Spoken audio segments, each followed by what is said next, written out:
I was in a meeting when my mother-in-law called to say my 6-year-old sister-in-law had fallen from a building. My husband was frantic, demanding I rush his sister to the hospital immediately. In my past life, I answered my mother-in-law's call and raced home in a panic. This time, I hung up the phone and treated my staff to milk tea and snacks. An hour later, the area outside the company building became a scene of commotion. My mother-in-law had come to the office to make a scene. 1. Evelyn. Aaron had a fellow villager bring this river fish specifically for you. I made it into soup to nourish you. He mentioned your period is due soon, so have it while it's hot. My mother-in-law, Helen, brought over a steaming bowl of fish soup and thoughtfully used a fan to help cool it down for me. If he was busy, he would still remind his mother to prepare it for me. Seeing the genuine care in my mother-in-law's eyes, my body stiffened slightly. After 10 years of marriage, my husband remembers my menstrual cycle better than his own birthday. Every month, she would make me brown sugar tea a few days in advance and heat water for me to soak my feet. I remember the first time Aaron and I visited his parents' home. My mother-in-law told me then that she would never let me suffer any hardship she had endured, and that she would treat me as her own daughter. In the years that followed, she truly was very good to me. So, 2 years after Aaron and I got married, when my mother-in-law decided to have a second child, I didn't object at all. In fact, I brought her to live with us in the city and bought her nourishing foods like bird's nest and sea cucumber to help her recover. After my mother-in-law gave birth to my sister-in-law, she didn't let her care for the newborn diminish her affection for me. She and Aaron took on almost all the household chores.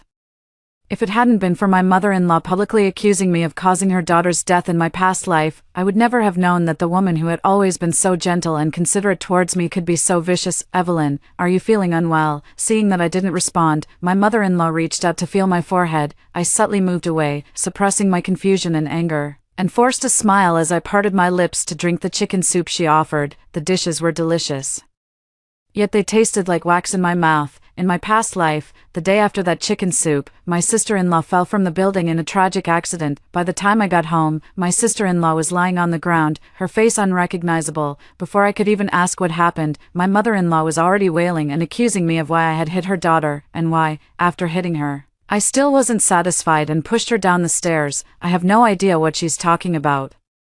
My mother-in-law claims that this morning, because my sister-in-law ate the egg she had saved for me, I cornered her daughter in the bathroom and hit her with a clothes hanger. The reason, supposedly, is that I can't have children, so I take my frustrations out on the daughter she had at an advanced age. That's a lie. I did no such thing. Just as I was standing my ground in a heated argument with my mother-in-law, Aaron rushed back home. Through tears, I poured out everything that had just happened to me. I hoped he would clear my name, yet he believed his mother's words and publicly screamed at me. How many times do I have to say it? Your miscarriage has nothing to do with my sister. My mother was pregnant back in her hometown at the time. It was your own health that couldn't sustain the pregnancy. Even the doctor said your miscarriage was due to an immune issue. All these years, you've been secretly abusing my sister behind my and mom's backs. All she did was eat one extra egg, and you not only beat her savagely, but you weren't satisfied until you tried to throw her down the stairs. You vicious woman. Aaron poured out his heart in a bitter accusation against me. He emphasized how wealthy my family was, and how,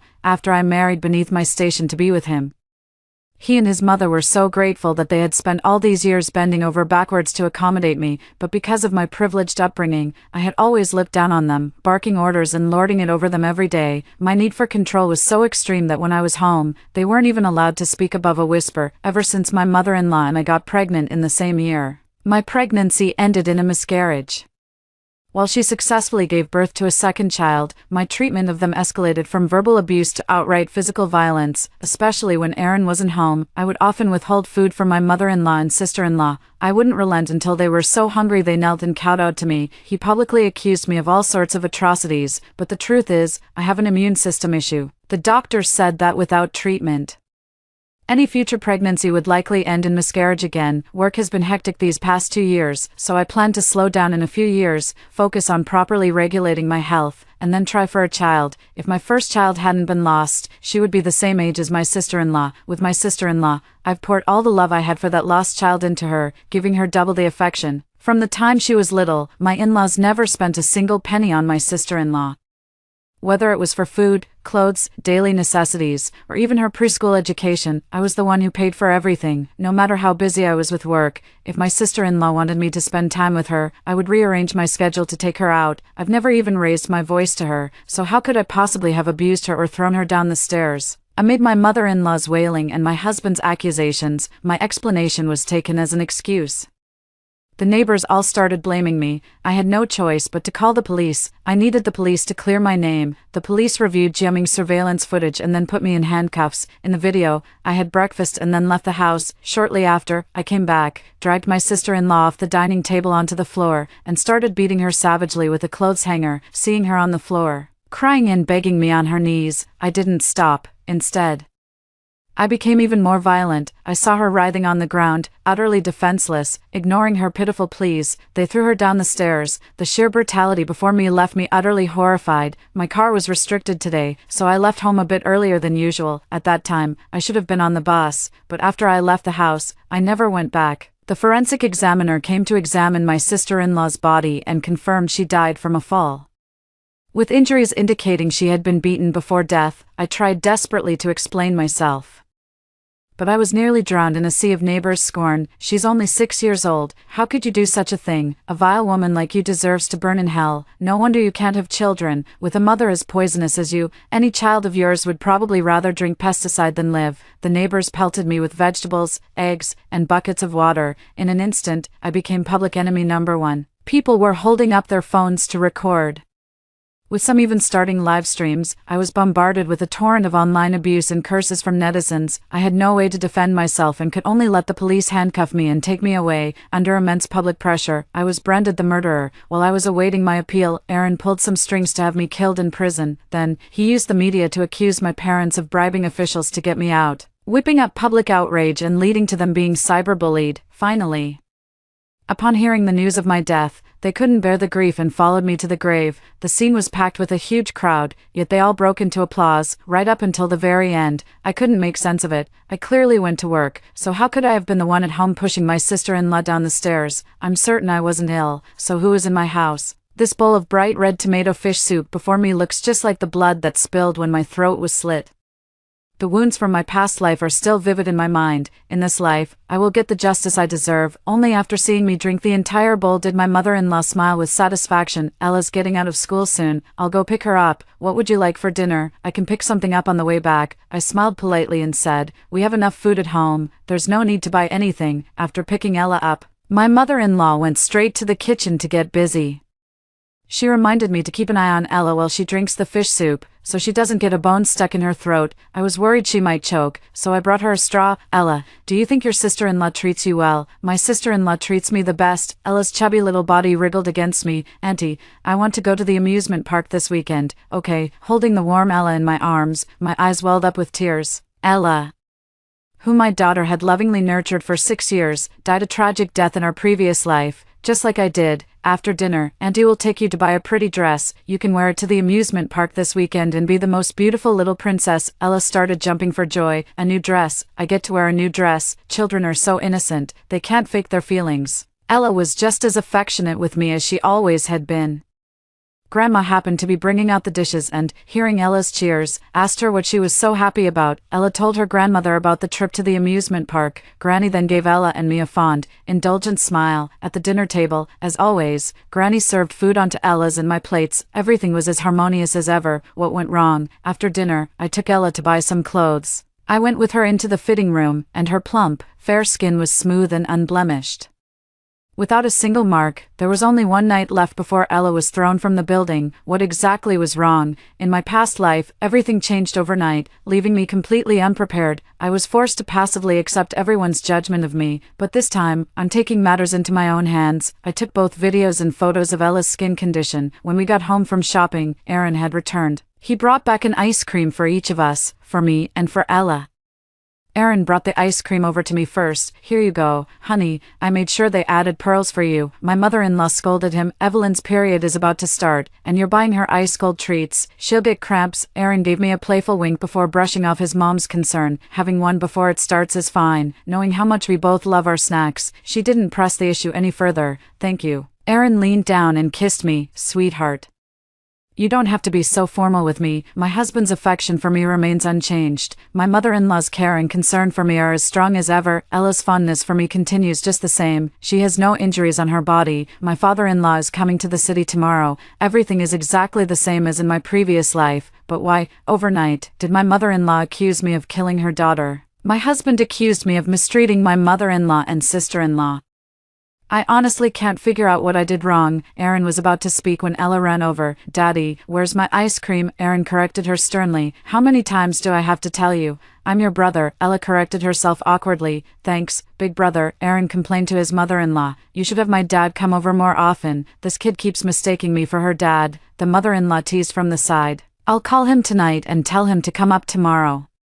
If he doesn't show up soon, his own daughter won't recognize him. I've gotten used to Ella calling my husband Dad. Ella's grandpa doesn't live in the city, so every time she comes back from a stay in the countryside, she ends up calling Aaron Dad for a while. I never thought much of it. It's normal for a child to get a little confused. Watching Ella and Aaron roughhouse in front of me, a wild, unbelievable thought suddenly crossed my mind. While washing up, I used the sound of running water to cover my call to my father's secretary. Look into something for me. I need the results by tonight. Remember, it has to be quick, and don't tell my parents about it yet. I listened to the steady sound of breathing coming from beside me. It was going to be a sleepless night. Early the next morning, just as I was about to head out, my mother-in-law called me for breakfast. I glanced at the time. My car is restricted today. There's no time for breakfast. My mother-in-law came running after me with an egg. Take this for the road. Let Ella have the egg. I'll grab something on the way. Before she could reply, I rushed out the door. At 9 o'clock, the meeting began as scheduled. I still have an hour before my mother-in-law calls. 9:30. My mother-in-law's call came in a whole hour early. They just kept coming, one after another. I'll take it. I'm on it. I've got it. She cried out. Evelyn, it's terrible. Ella's fallen from the building. You need to come home. No, Mom, how could Ella have fallen? She was eating eggs when I left this morning. I stepped out of the kitchen and she was just gone. Oh my God. My mother-in-law broke down, wailing. Ella is still breathing. You need to come back and take her to the hospital. I can't find the place. I chose to hang up the phone in silence and then turned it off. Everyone in the meeting room stared at me, stunned. The call was on speakerphone. They heard everything. My assistant, noticing I had no intention of ending the meeting, whispered a reminder. Miss Evelyn, perhaps you should deal with the family matter first. I could see everyone's minds were elsewhere, so there was no point in continuing the meeting. Something's come up at home, so we'll end the meeting here today. Sorry for taking up your time. My treat. I'll get everyone some bubble tea. Back in my office, I caught up on my show while enjoying the bubble tea and snacks that had just been delivered. An hour later, breakfast was finished. Things were getting lively downstairs at the office too. My assistant rushed in, flustered. Evelyn, it's bad news. Your mother-in-law is downstairs, and she's calling you a murderer. Through the video feed from my assistant and the front desk, I saw that my mother-in-law had actually come to make a scene at my office, leaving her own daughter, who had just fallen from a building, unattended. The scene was packed with a suffocating crowd, and my mother-in-law was sitting on the ground, wailing and howling like a banshee. Ever since Evelyn married my son, I've treated her like my own daughter, but she treats me like a servant. It got even worse after we both, by some cruel twist of fate, got pregnant in the same year. After she lost her baby, she started hitting and cursing at me. I know she's been in a bad place, and my son did marry up, so I've put up with her usual abuse, but she wouldn't even leave my daughter alone. My daughter is only 6 years old. All she did was get a little greedy and want an extra egg, and for that woman heartlessly pushed my little girl down the stairs. When my daughter was dying, she was terrified, crying out for her mother over and over. And where was I? At the market, buying fish for that vile woman Evelyn. I came home only to find my daughter's cold, lifeless body. Evelyn killed her, and then she just left. Didn't even look back. She just went straight to work. At this point in her accusation, the mother-in-law took out her phone, pointing at the call logs and text messages. She continued her tearful, heart-wrenching testimony. My daughter was still breathing. She could have been saved. I begged Evelyn to come back and help, but she just hung up on me and turned off her phone. In a prime commercial location, there's never a shortage of foot traffic. In no time at all, a massive crowd had gathered downstairs, completely blocking the company's entrance. People were still somewhat hesitant about what the mother-in-law had said. The whole atmosphere shifted the moment Aaron arrived on the scene. My wife is the eldest daughter of the Jiang family.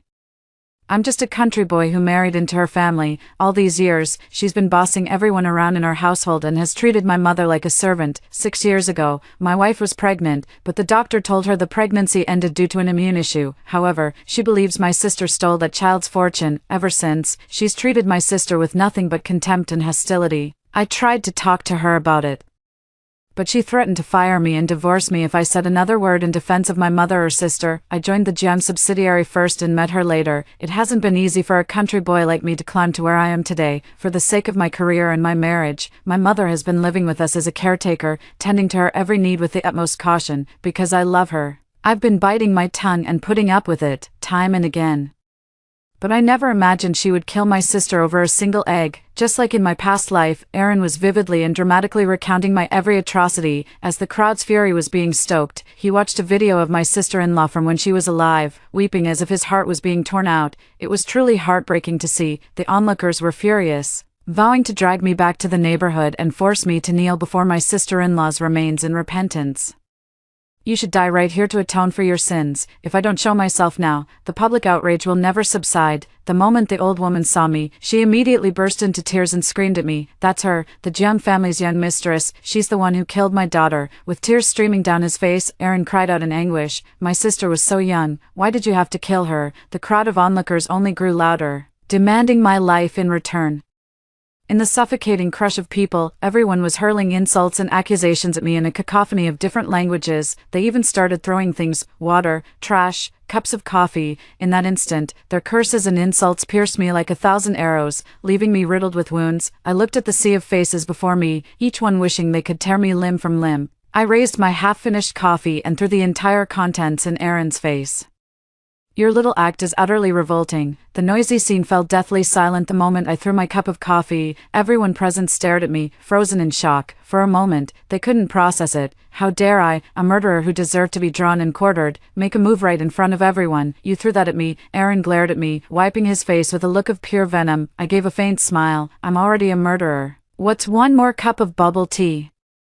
Aaron froze for a couple of seconds after hearing that, his eyes blazing with fury. Evelyn, I don't care how you treat me normally, but my sister is just a kid. She never did anything to you. Why did you have to kill her? With a single sentence, he reignited the fury in the room. Quick, film her arrogant face and post it online. Let's see how Mr. Jiang can single-handedly defy the heavens when we have both witnesses and solid evidence. This woman is too brazen.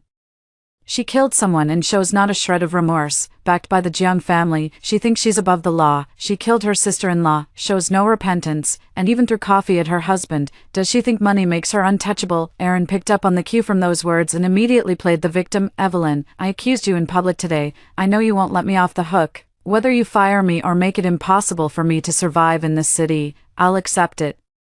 I just beg you, please don't take it out on my mother. Aaron suddenly dropped to his knees with a thud, pleading with me. It was all my idea. If you're angry, take it out on me. It has nothing to do with my mom. Please, don't target her. I looked down at Aaron and sneered. You're already on your knees. How can it be a proper plea without kowtowing? The onlookers clenched their fists in fury. Evelyn, don't push your luck. He's the one who's gone too far. I suddenly raised my voice to a furious scream, pointing an accusing finger at Aaron. I was blind to have fallen for scum like you. I brought this on myself today. Aaron was stunned. I didn't give him a chance to react. My voice icy. Search your conscience. How have I treated you all these years? How can you do this to me today and not feel a shred of guilt? Aaron put on a show of being conflicted and heartbroken. Evelyn, I admit I love you, but you killed my sister. I can't keep pretending I don't know, turning a blind eye anymore. Spare me the self-righteous act. You claim you became the branch manager all on your own. Let me ask you this. In this cutthroat world, are there really so few people who work harder than you? How many ordinary people ever make it into upper management? It was because of me that you and your family climbed the social ladder. All these years we've been together. Have I ever looked down on you or your family because my family is better off? Haven't I sent gifts in red envelopes for every holiday, big and small, and transferred more than enough living expenses to your mother every month, who paid for your mother's prenatal checkups when she was pregnant with her second child, who covered your sister's formula, diapers, and even her preschool fees? Have you ever spent a single cent from your own salary? You've been living off my family? Earning from my family, yet you haven't contributed a penny to this household. You've spent it all on that woman on the side. Aaron was stunned for a moment, then protested with hurt in his voice. Evelyn, forget about you slandering me for a second. Even if I did cheat, even if I had another family on the side, that's no reason for you to kill my sister. The moment Aaron said that, the onlookers who had been there for the drama instantly snapped back to the main issue and began hurling abuse at me. This wicked woman is trying to twist the argument again. What does his affair have to do with you committing murder? Exactly. Don't listen to her smooth-talking excuses. Just have the police arrest her and execute her. Don't listen to her nonsense. She's stalling for time. The Jiang family is definitely trying to pull strings right now. We need to keep watching this to the end and not let the public attention die down. Let her try to talk her way out of this. My live stream has over 1 million viewers right now. A wave of online vigilantes is already on the case. We're bringing her to justice today. I tuned out all the negative noise around me and looked straight at Aaron as I said, I gave you my all, and you have the nerve to bring your secret love child here, passing him off as your mother's miracle baby. The Oscars should give you two a trophy for best performance. You're both such incredible actors. A flicker of panic flashed in Aaron's eyes. Before he could answer, the mother-in-law immediately cut in, Evelyn, don't you dare make such vile accusations. You killed my daughter, and now you're trying to weasel out of it with such an outrageous excuse. Is there no justice in this world? The mother-in-law threw herself on the ground, thrashing and wailing. I risked my life to bring my daughter into this world, and you dismiss her with a flippant she's someone else's. My daughter was wronged, and so am I. She beat her chest and stamped her feet, wailing, my daughter, your mother is coming to join you. Cut the act. I directly slapped a stack of documents on the table. This is a paternity test report. With that, I held the open documents aloft and slowly turned in a circle for everyone to see. Inside was a paternity test report for Aaron and Ella. There were videos of his dates with his mistress, along with happy family moments of the three of them together, and there were their explicit chat logs, along with the records of Aaron's monthly salary day transfers to the other party. I looked at my mother-in-law and said sharply, I treated you like my own mother. I gave you money every month, took you shopping for clothes, bought you spa memberships. And yet you claimed Aaron's child as your own, making me look like a fool who paid for and took care of everything. I then turned to look at Aaron. You were with her since college. Ella was born 2 months before the child I miscarried. This entire marriage was your long-planned scheme from the very beginning, a complete and utter fraud. In my past life, Aaron doted on me in every way. My mother-in-law cherished me deeply. I once believed I was the happiest woman in the world. I was blessed with not only a wonderful family of origin, but also an in-laws family that cherished and protected me. So, the mother and son were putting on an act in front of me. Ella calls Aaron daddy. I never had the slightest suspicion. Looking back now, all the signs were there. For instance, her father-in-law was abusive to her mother-in-law, so why would she, who was terrified of being alone with him, have gotten pregnant with his second child? And why would she have returned to her hometown to let him take care of her during that pregnancy? And why was Aaron traveling so frequently that year? Why is it that sometimes I'm all fired up, but he just rushes through it? He says he's too tired from work. Thinking about it now, he was just drained from the outside world. He had no energy left to satisfy me. As I presented my evidence, everyone present could see the panic on Aaron and his mother's faces. The mood in the room shifted dramatically. With the paternity test right there, and seeing how flustered that mother and son are, it's clear as day, the daughter is really the granddaughter, and the sister is actually the daughter. Case closed. If that's true, that mother and son are despicable, the wife is really getting the short end of the stick. Her husband has a whole other family, and she's been raising his mistress's child. Drama of the year, hands down. The onlookers in the crowd began to switch sides, sympathizing with me and speaking up on my behalf. If I were in her shoes and found out the truth, I'd want to kill someone too. In that moment, I totally get the female lead's rage. Aaron seized on that statement as his opening. He straightened his back and declared with righteous indignation, you drove me to this affair. What man wants to serve a domineering wife at home? Is it so wrong to have a gentle soul outside who actually cares for me?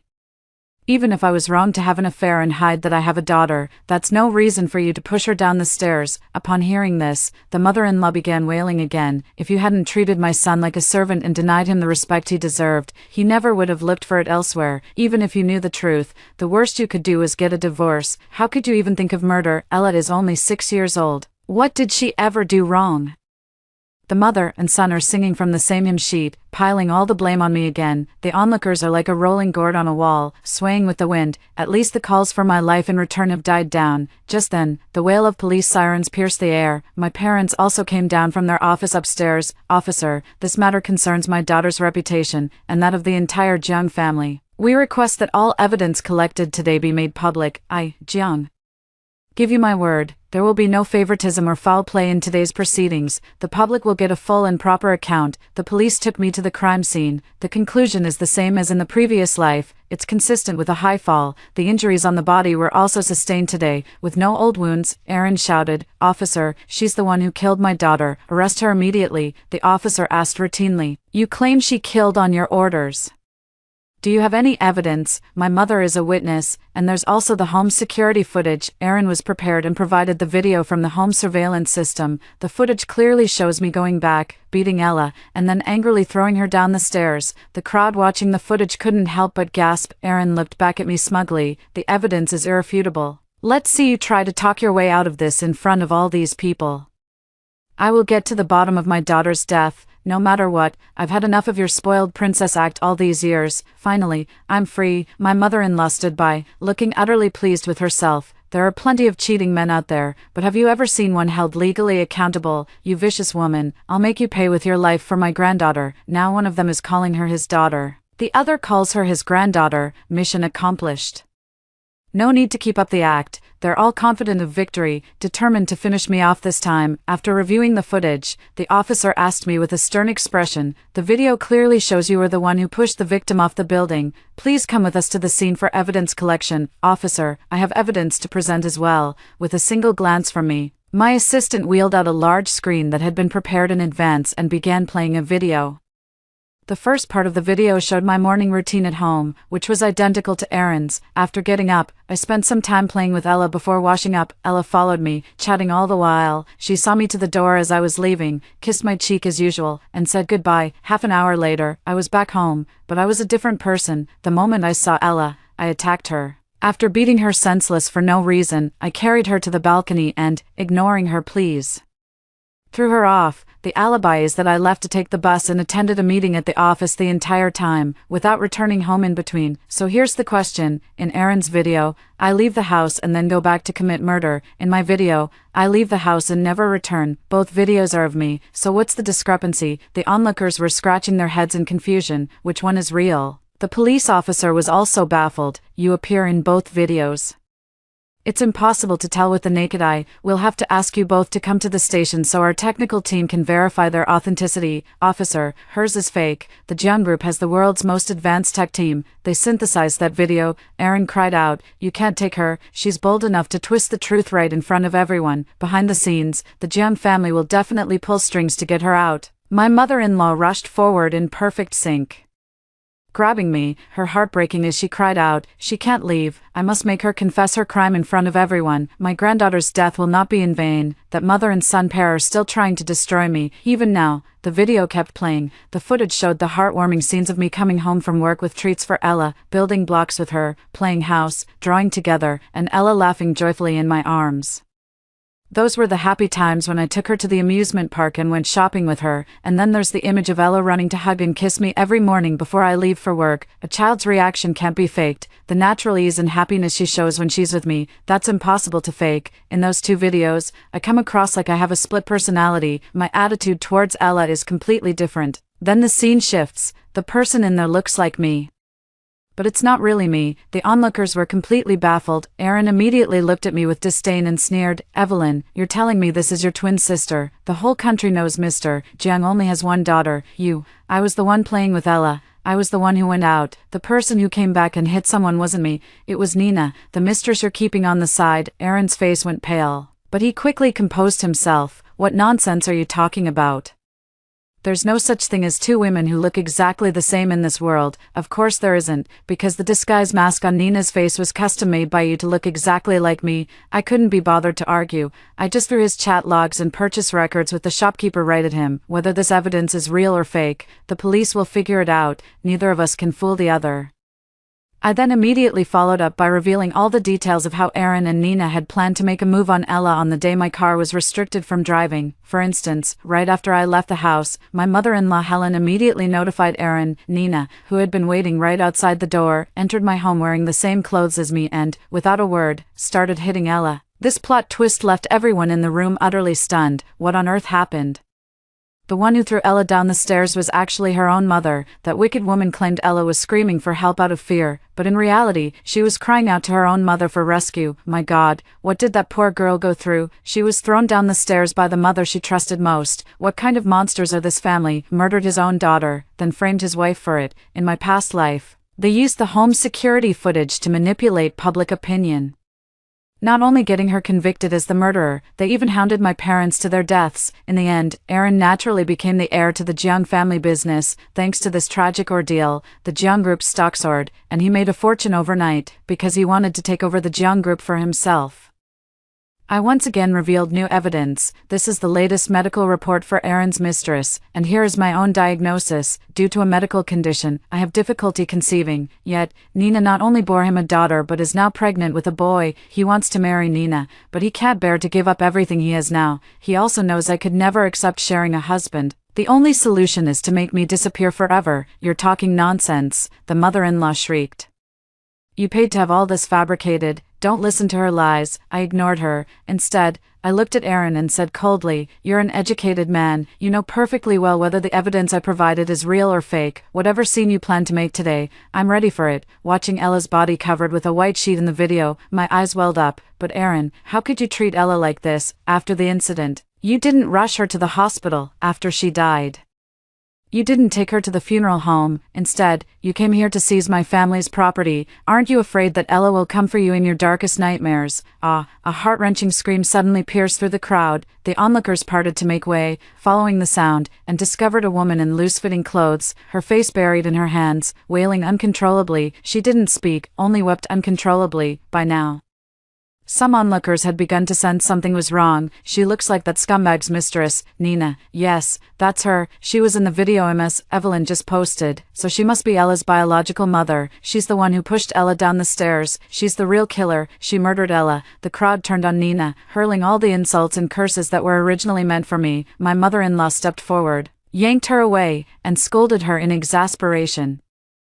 Who do you think you are? Get lost. It's all your fault, Nina snapped. She shoved my mother-in-law away and let out a raw, guttural scream. You old witch, if it weren't for your terrible idea, my Ella would still be alive. She's gone, and you still won't let her rest in peace. Glaring at Aaron with pure hatred, Nina cried, I told you not to do this. Why did you all force me? Why? Give me back my Ella. Give me back my daughter. A knife suddenly appeared in Nina's hand, and before anyone could react, she began stabbing Aaron's body in a frenzy. Aaron's body went limp as if all his tendons had been severed, and his legs gave way, sending him crashing to the floor. Blood was gushing from his entire body. It all happened so suddenly, no one could have seen it coming. The mother-in-law, frantic, clutched Aaron and screamed at the top of her lungs, someone help, please, save my son. With Aaron's blood smeared across her face, a terrifying look in her eyes, Nina lunged at her mother-in-law with the knife. The officers snapped into action and immediately restrained her. You old witch, because of your obsession with having a son, I've aborted 7 girls over the years. The doctor says my uterus is as thin as paper now. If I abort this one too, I'll die. Why are you forcing me to make this choice? Why are you forcing me to kill my own daughter? You old hag, I'll haunt you from the grave. Even as she was being arrested, Nina continued to scream curses at my mother-in-law. Her scolding dissolved into sobs. My daughter is dead, she cried, and I'll make you know the agony of losing a child. I met Aaron right after I graduated. I volunteered to start from the bottom and went to a branch office. By then, Aaron was already a department head. To fit in with everyone, I kept my identity a secret. A young woman with no connections, just starting out in the workplace, is bound to face some tough lessons. That's when Aaron stepped in to help me. After a few back and forths, we became quite close. Aaron is 5 years older than me, whether at work or in life. He was always incredibly attentive and caring towards me. We came together naturally, and I married him when our love was at its sweetest and most intense. He was such a good actor that even my dad, a seasoned and shrewd old hand in the business world, couldn't see through his act.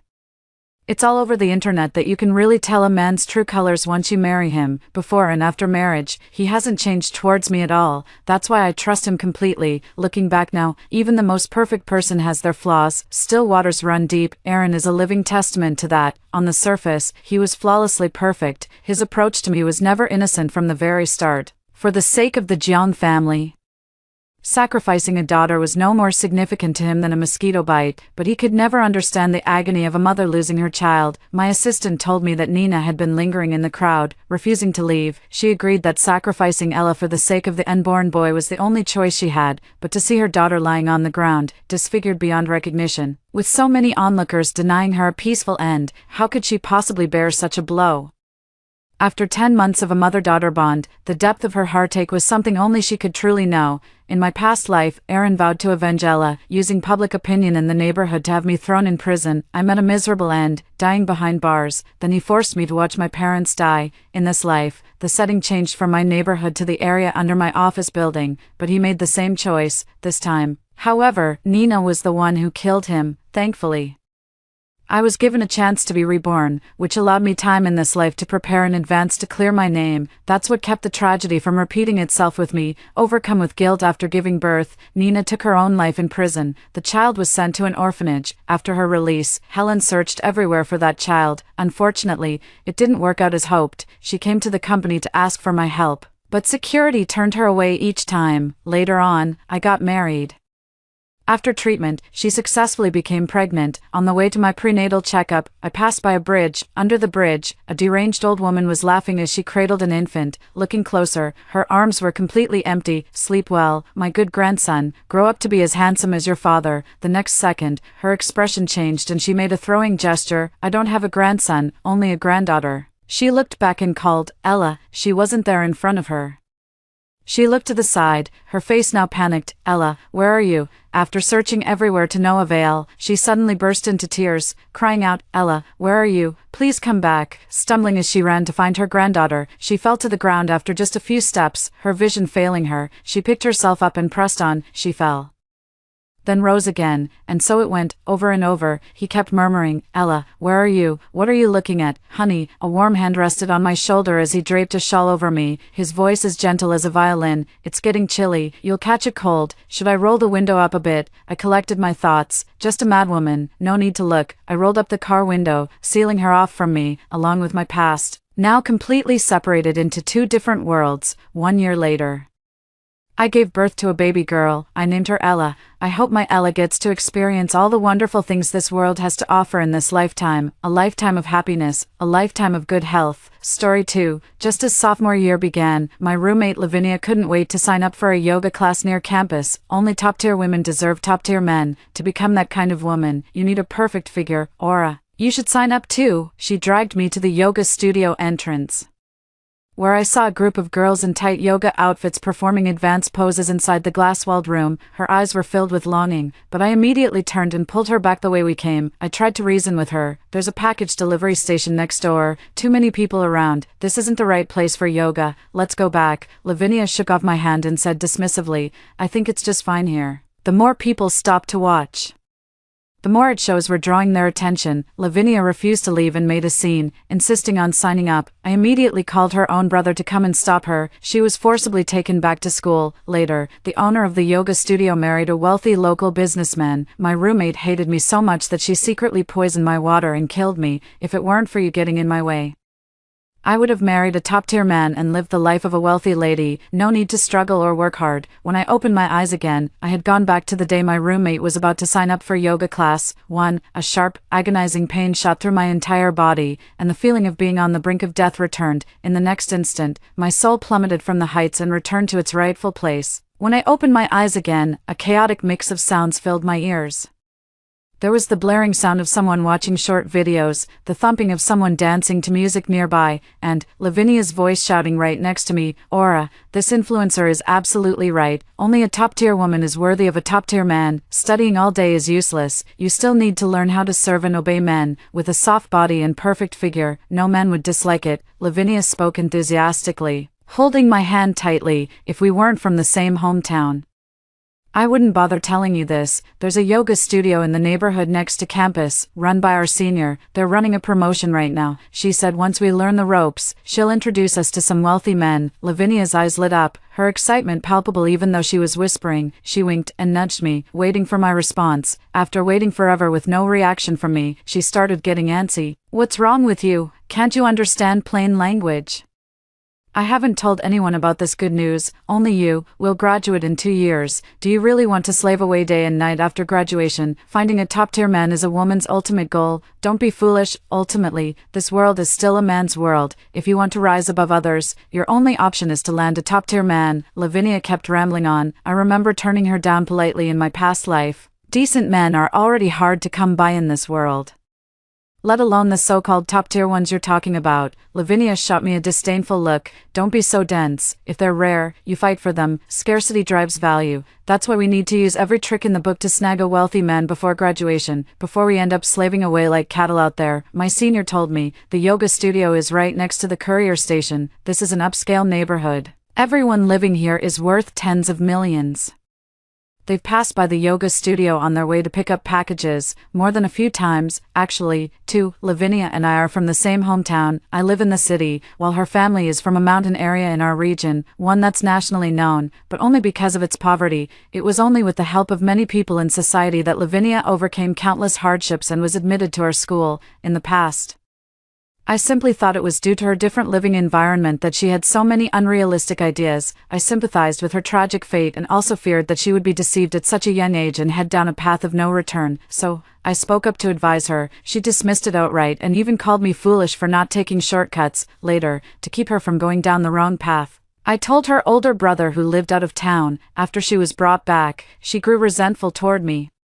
Besides the passive-aggressive remarks, she sometimes deliberately embarrassed me in class. It wasn't until she saw the yoga studio owner marry into the small business owner's family that she started holding a grudge against me. Later, while I was away from the dorm, she secretly poisoned the water cup on my desk. I vaguely remember the scene of being resuscitated in the hospital. The doctors and nurses asked me if I had eaten any strange food recently. I can't quite recall, but I remember drinking from the cup and then climbing up the ladder to go to sleep. It wasn't until I realized something was wrong that I frantically called for help. A searing pain shot through me, as if my insides were about to burst out. By the time the ambulance arrived, my roommates had already started arguing. Some suggested taking me to the hospital, while others rushed downstairs to call the campus doctor. Only Lavinia, seizing the moment when no one was paying attention, shut the dormitory door to deliberately stall for time and prevent the medical staff from entering. Later, their argument grew increasingly heated, and one of the roommates ended up in a physical altercation with Lavinia. It was only then that the dormitory door was finally opened, but it was too late. I didn't know what poison I had been exposed to. The doctors didn't even have time to identify it before I died in the operating room.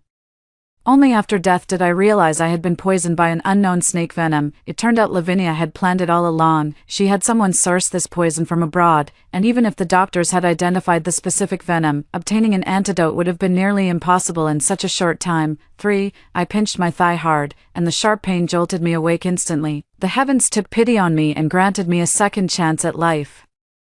This time, I refused to be a pushover anymore. Lavinia dragged me straight to the yoga studio entrance. Standing before the large glass door, I noticed the bustling courier station next to it. This was peak hour for picking up packages. A line of people waiting to collect parcels stretched from the courier station's entrance all the way to the shops behind the yoga studio. There were both men and women, but every man waiting in line at the yoga studio's entrance had his eyes fixed inside. The transparent glass offered an unobstructed view, making the people inside and their movements clearly visible. A few girls inside noticed the men staring at them and actually started smiling. They kept turning their heads frequently toward the men at the door, not even trying to hide their desire for attention. Several middle-aged, balding men at the door grinned creepily, pulled out their phones, and sneakily captured photos of the yoga poses the women were performing.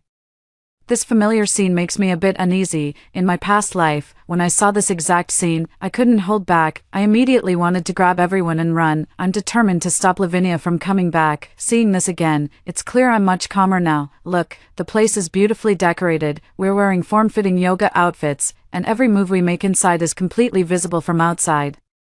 The senior student said they keep the curtains open on purpose, so those lecherous men outside can get an eyeful. When the time is right, she'll introduce us to the wealthy men living in this complex. Lavinia was itching to change into workout clothes and join the yoga session right then and there. I pretended to be captivated and chimed in with agreement, but in my mind, I was thinking, waiting for the right moment. I bet your senior sister has taken all the money from your pocket and sold you out as a favor. I want to sign up. Lavinia excitedly tugged at her senior sister Octavia and shouted loudly. She tugged at my hand and made the decision for me. Sign her up too. I hesitated and said slowly, I'll pass. Money's tight right now. Lavinia's expression instantly changed. No money? How is that possible? Didn't you just buy a down jacket a few days ago? That cost thousands? I don't believe you're broke, I chuckled and explained. I'm broke after buying that down jacket. If you're short on cash, just ask your parents for money. I'm still waiting for you to pay the registration fee. If we both signed up, we could have gotten a discount. I was trying to save you money, but since you can't afford it, just give me the cash for my registration first. You can sign up later when your parents give you the money. Watching her brazenly demand money with such entitlement. All I wanted was to shake off her hand and walk away. I don't feel like engaging with her. In the past, I pitied her for coming from a poor family with no support, relying solely on handouts to get by. Occasionally, I'd give her some of my pocket money. Little did I know it would make her greedy. That's why she reacted so strongly after I turned her down. Aura, I'm talking to you. Are you even listening? Just because you're broke doesn't mean I'll put my yoga class on hold.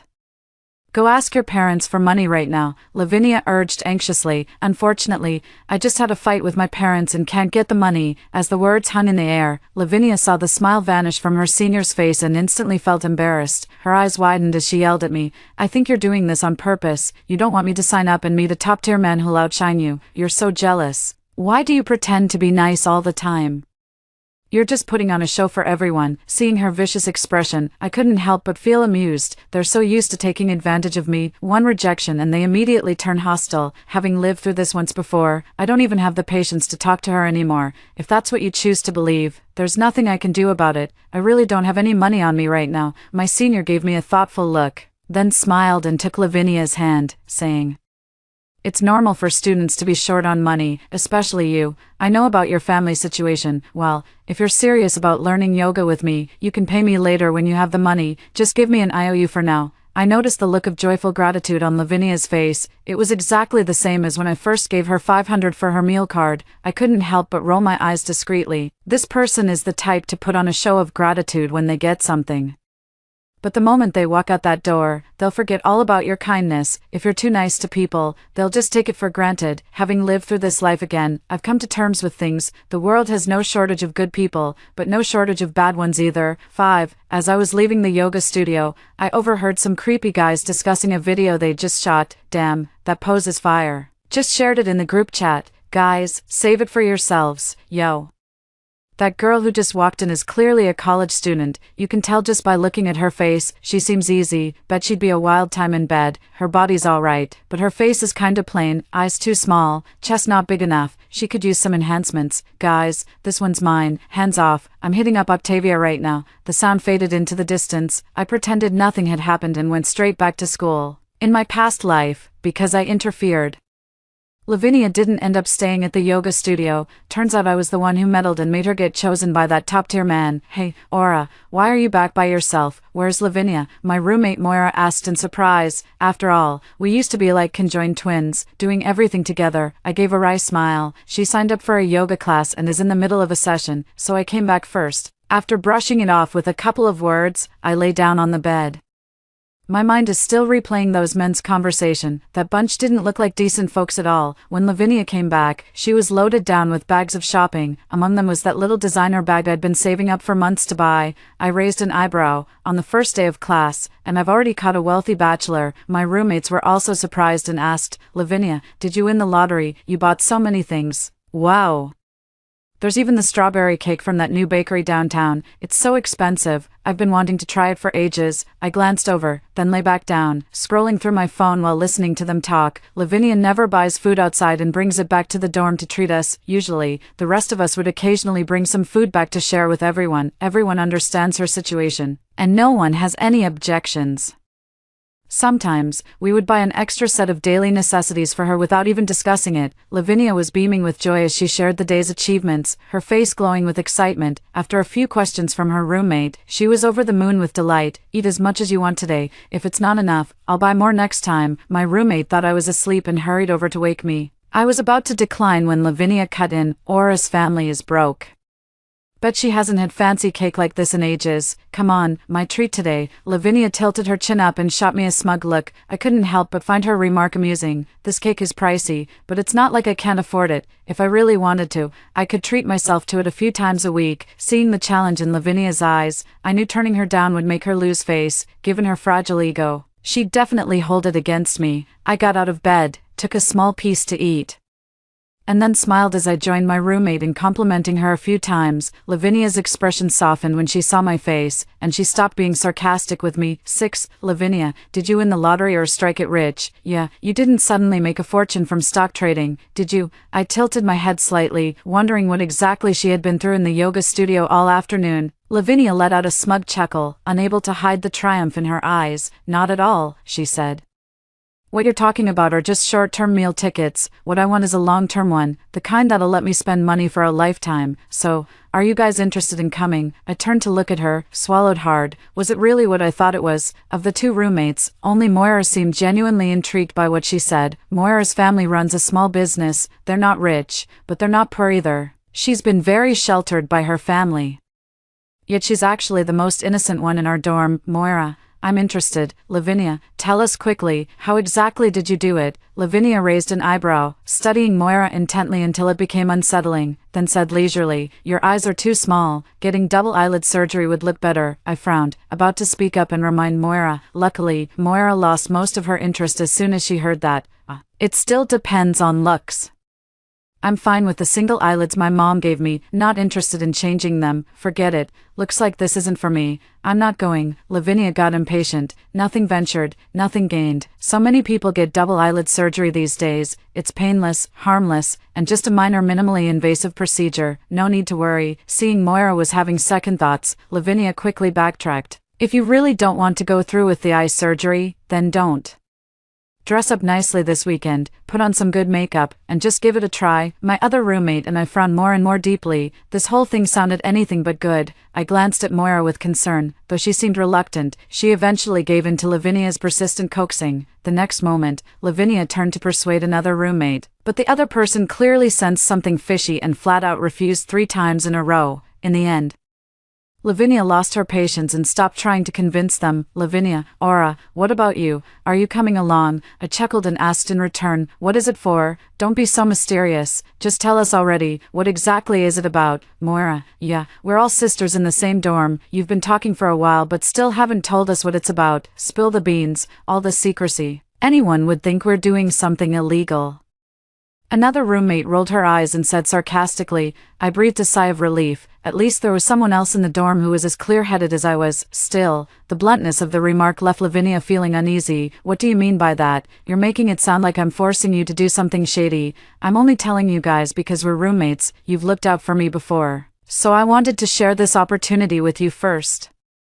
All of this is what I scored this afternoon. I paid for it with real money, no stealing, no cheating. Believe it or not, honestly, if I told other people about this, plenty would jump at the chance to join me. I let out a deep sigh, exchanged a glance with my other roommate, and said, don't be upset, we just wanted to understand the situation first. Moira, yeah, they didn't mean any harm, don't overthink it. In the end, Lavinia stormed out of the dorm in anger. She spent the whole evening going from one dorm to another. 7. I thought most people would catch on to the trick right away and wouldn't be easily fooled. Maybe it's because Lavinia has been carrying loads of stuff back and forth lately, making many people green with envy. She actually managed to rope in over a dozen people. That even includes my roommate, Moira. With so many people going together, it should be fine, right? Oh man, I'm so tempted, Lavinia said, if you run into a generous one. You could make tens of thousands in a single night. I watched as students from other classes kept coming to our dorm to ask about it. Everyone seemed really interested. My heart was pounding. Losing a bit of money to a scam is no big deal. Consider it tuition paid to the school of life. But if it goes beyond financial loss, the impact on their lives could be devastating. To help them stay vigilant, I reached out to a well-meaning but gossipy girl in our class. I privately sent her numerous news stories about girls being scammed out of money and exploited. I also forwarded cases I'd collected about girls being tricked by traffickers and female students mysteriously disappearing. I casually mentioned that there are many scammers in society, and it's better to be safe than sorry. I thought the recipient would understand who I was referring to after seeing it. Tonight, the conversation among girls from several classes centered around Lavinia's offer to help them make big money. Even a few sensible male classmates picked up on the unusual vibe, posted about the anti-fraud app in the class group chat, practically tagging Lavinia without actually ing her. Unfortunately, the class group remained dead silent. Luckily, the kind-hearted girl caught on later. Send it directly to all female dormitory heads. The dorm heads will then forward it to their respective dorm group chats. By Friday, quite a few people had second thoughts and came to tell Lavinia they weren't going. Lavinia didn't think much of it. To her, having fewer people was actually a good thing. I breathed a quiet sigh of relief. Either way, it's good for everyone to stay vigilant. Even if something bad does happen, we can react quickly and get away. 8. Late at night. Lavinia came back with a bunch of snacks and fancy pastries. This time, she didn't just bring some to our dorm, but delivered to all the other dorms as well. She'd already changed out of what she was wearing this morning. She was also wearing an expensive watch on her wrist, worth at least $30,000. Swaying her hips, she walked back and forth carrying elegant boxes of pastries, leaving a trail of fragrance in her wake. Given Lavinia's financial situation, there's no way she could come up with that much money all at once. Her own brother works at a factory in another city, earning at most 5,000 yuan a month. With a wife and kids to support, her brother couldn't possibly scrape together that much cash for her in just a few days, unless he won the lottery. It's obvious that Lavinia's sudden generosity must have something to do with the yoga studio. Still, I had no idea who gave this money or what their intentions were. With an anxious heart, I stayed in the dorm all day. On Saturday night, neither Moira nor Lavinia returned to the dorm to sleep. My other roommate, who's a local, had gone home on Friday night, so I was the only one left in the entire dorm. Anxious, I rushed to the next room first thing in the morning to ask around, found out none of the people who went out with Lavinia had come back. I was about to call the police when a few people laughed at me for overreacting. We're all adults here. Staying out overnight is perfectly normal. What could possibly go wrong? Exactly. Besides, even if something happens, it's what they signed up for. They exchanged knowing glances, each look heavy with unspoken meaning. Clearly, they had long understood, ever since Lavinia's warning, that nothing in this world comes for free, but they preferred to steer clear of others' troubles, not wanting to get entangled in someone else's karma. Yet my mind kept returning to those cases I'd found online. Young girls swindled out of money and dignity, and a growing unease settled in my heart. Fortunately, it wasn't long before there was movement outside. They had returned. They didn't all come back together. Only a few of the girls returned. The girls came back loaded with all sorts of spoils, dresses, and skirts that cost thousands apiece, along with shoes they couldn't bring themselves to buy before. Everyone had a big smile on their face. Seeing them return safe and sound put my mind at ease. But the commotion drew in more girls asking about what happened. As more girls returned, the noise and excitement grew louder. Eventually, even students from the neighboring school came to inquire about joining. Watching them get carried away by emotion, I knew my opinion wouldn't carry much weight. Trying to reason with them at that moment would only earn me dirty looks. Even the usually warm-hearted girls stayed silent, so I didn't want to be a killjoy either. After coming to this realization, I shifted my focus and decided to devote time to preparing for the IELTS exam.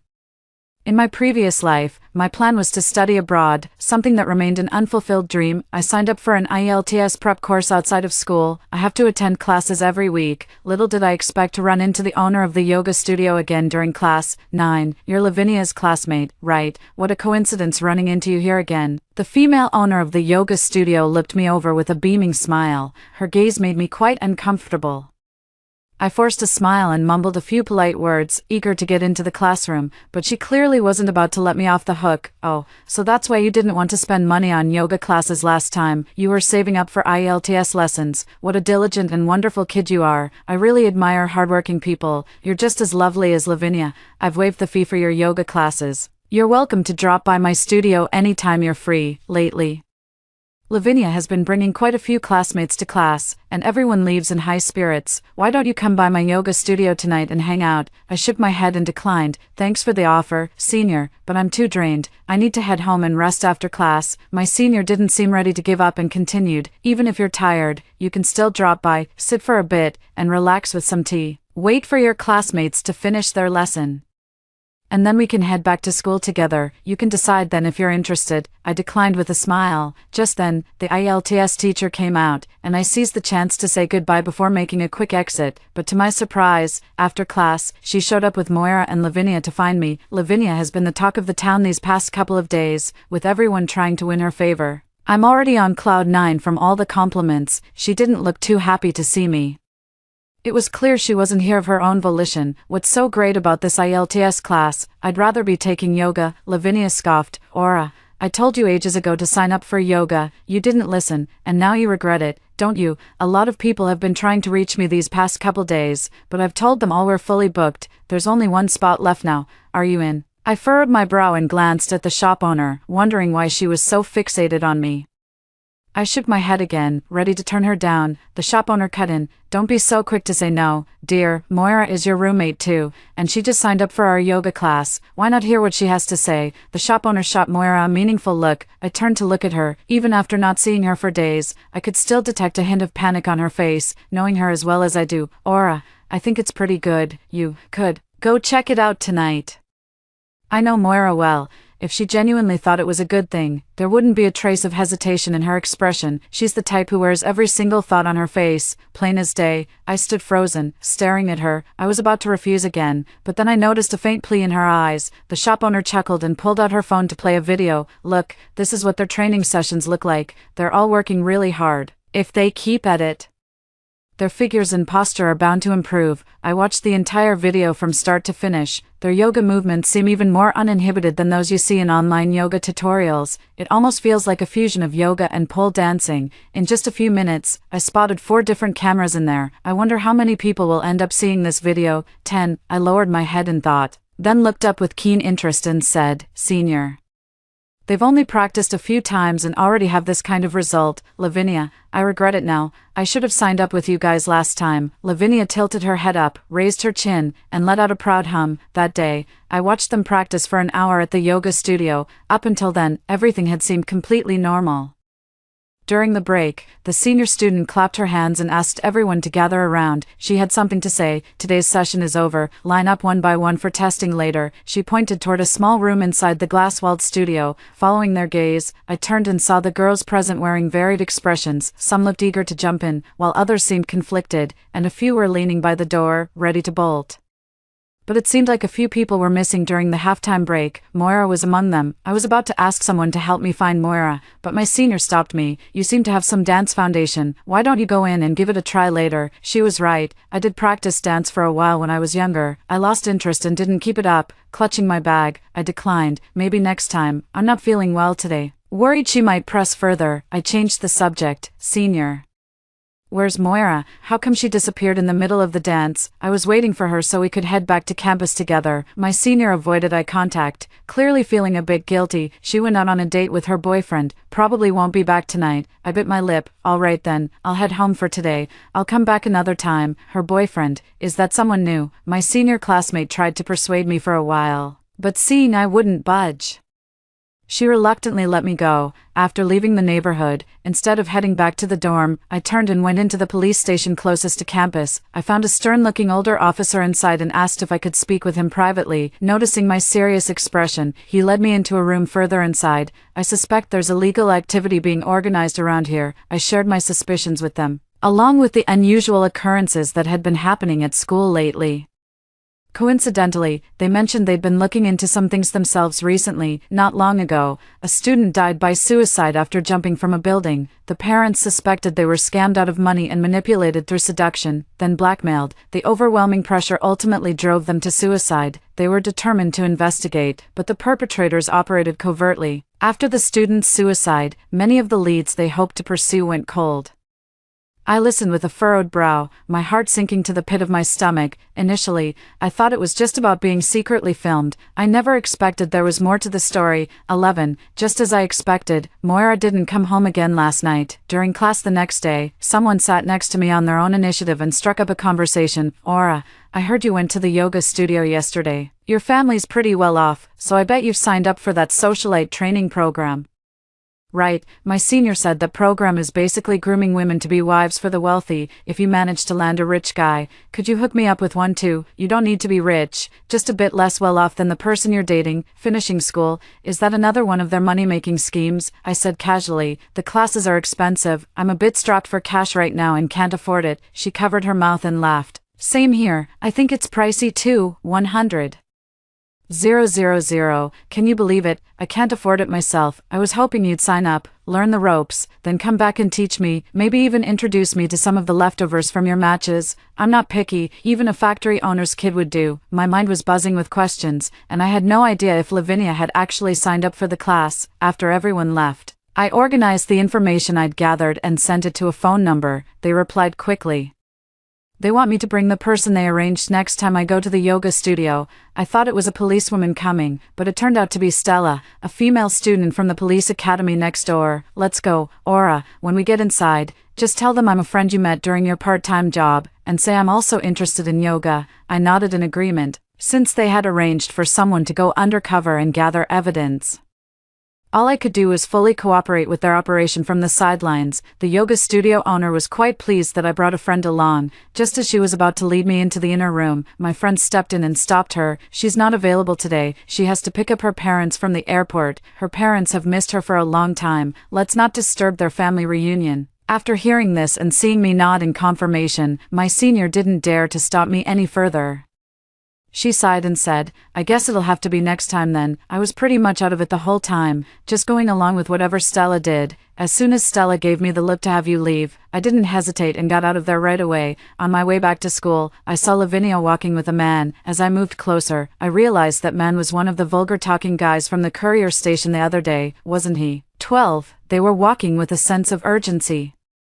Something clearly couldn't wait. I found myself following the two of them almost involuntarily. It wasn't until I saw them looking up at a hotel rooftop that I followed their gaze. I was so terrified I nearly collapsed on the spot. From across the street, I heard Lavinia shouting, Moira, if you've got the guts, jump already. Are you out of your mind? Did you call me here just to watch you kill yourself? Lavinia's icy voice came through, every word dripping with cold precision.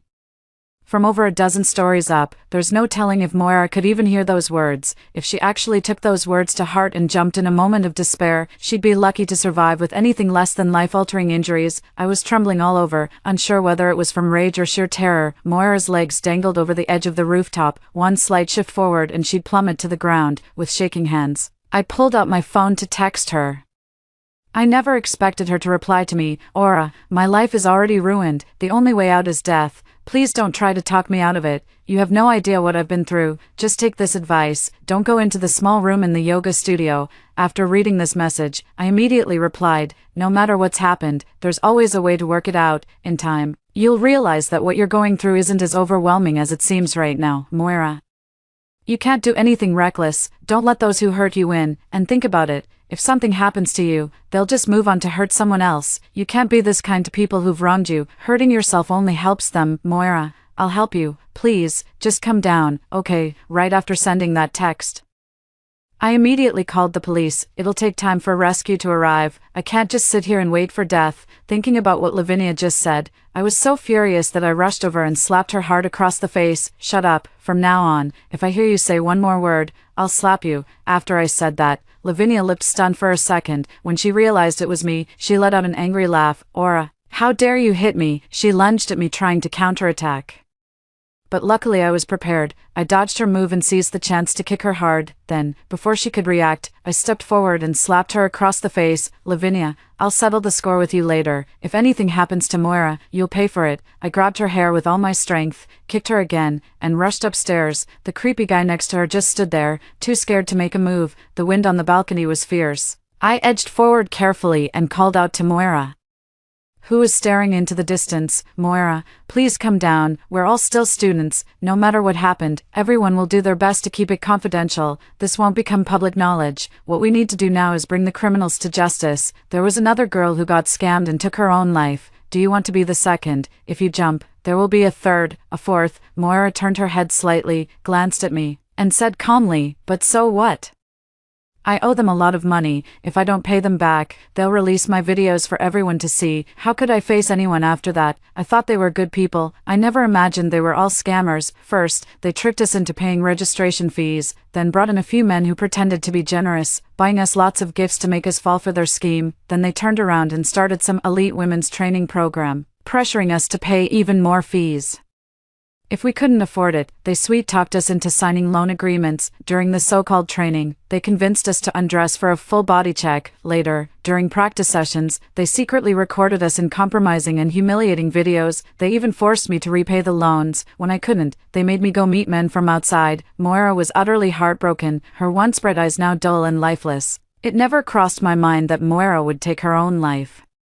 Everyone has a different breaking point. We all go through a naive phase where even trivial matters can easily consume us. The immediate hardship gets blown out of proportion, seen as insurmountable, leading to self-defeat. The sound of an ambulance echoes nearby, with the rescue team in action downstairs. 13. Click. The rooftop door creaks open. I turned to look and saw a police officer and a bespectacled middle-aged woman approaching. The woman exchanged places with me and immediately began speaking with Moira. Initially, Moira was resistant to communicating with her, but the woman handled it professionally, calming her down while skillfully redirecting her attention. After nearly 40 minutes, they finally managed to talk Moira down. I let out a sigh of relief, fearing that Moira might become the second girl to be hurt and driven to suicide. As Moira was being helped away, she spotted Lavinia and flew into a rage again. Rushing over and slapping her several times in a row. "Lavinia, you big liar, you're in cahoots with them." Lavinia yelped in pain. "My nose, I just had my nose done." "Moira, what did I do wrong? You're the one who was foolish." "No, you're the one who insisted on going. If anyone's to blame, it's yourself." Lavinia glanced at the officer nearby, then turned to Moira and warned, "Moira, you need to think carefully before you speak. Don't say anything that could hurt others."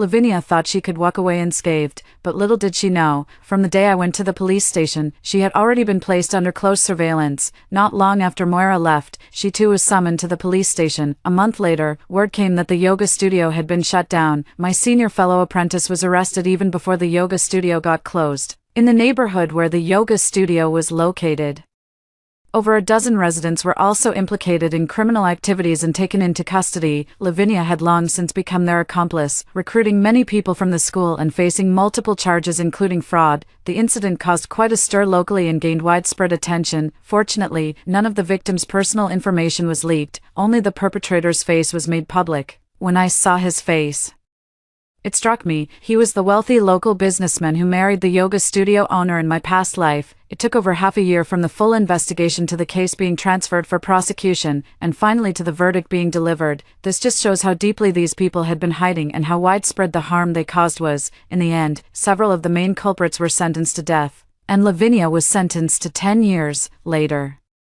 Lavinia had someone pass along a message asking me to go see her. I turned her down, but Lavinia wouldn't take no for an answer. After she sent word several times, I finally made time to see her. After being inside for a few months, she had become noticeably thinner. Her nose looked misshapen, as if it had been broken and healed crooked. Her whole appearance seemed off, out of proportion. "Aura, why didn't you stop me from signing up for that course back then? If you had stopped me from enrolling, I wouldn't have ended up like this. This is all your fault." Lavinia's eyes turned wild as she stared at me intensely. I suddenly burst out laughing. "Lavinia, you're still the same as always, always shirking responsibility like a man-child. Have you forgotten what you said about Moira back then? You have no one to blame but yourself. I never made any decisions for you." Lavinia froze, her expression twisting. "What do you mean?" "Back then," I smiled without answering.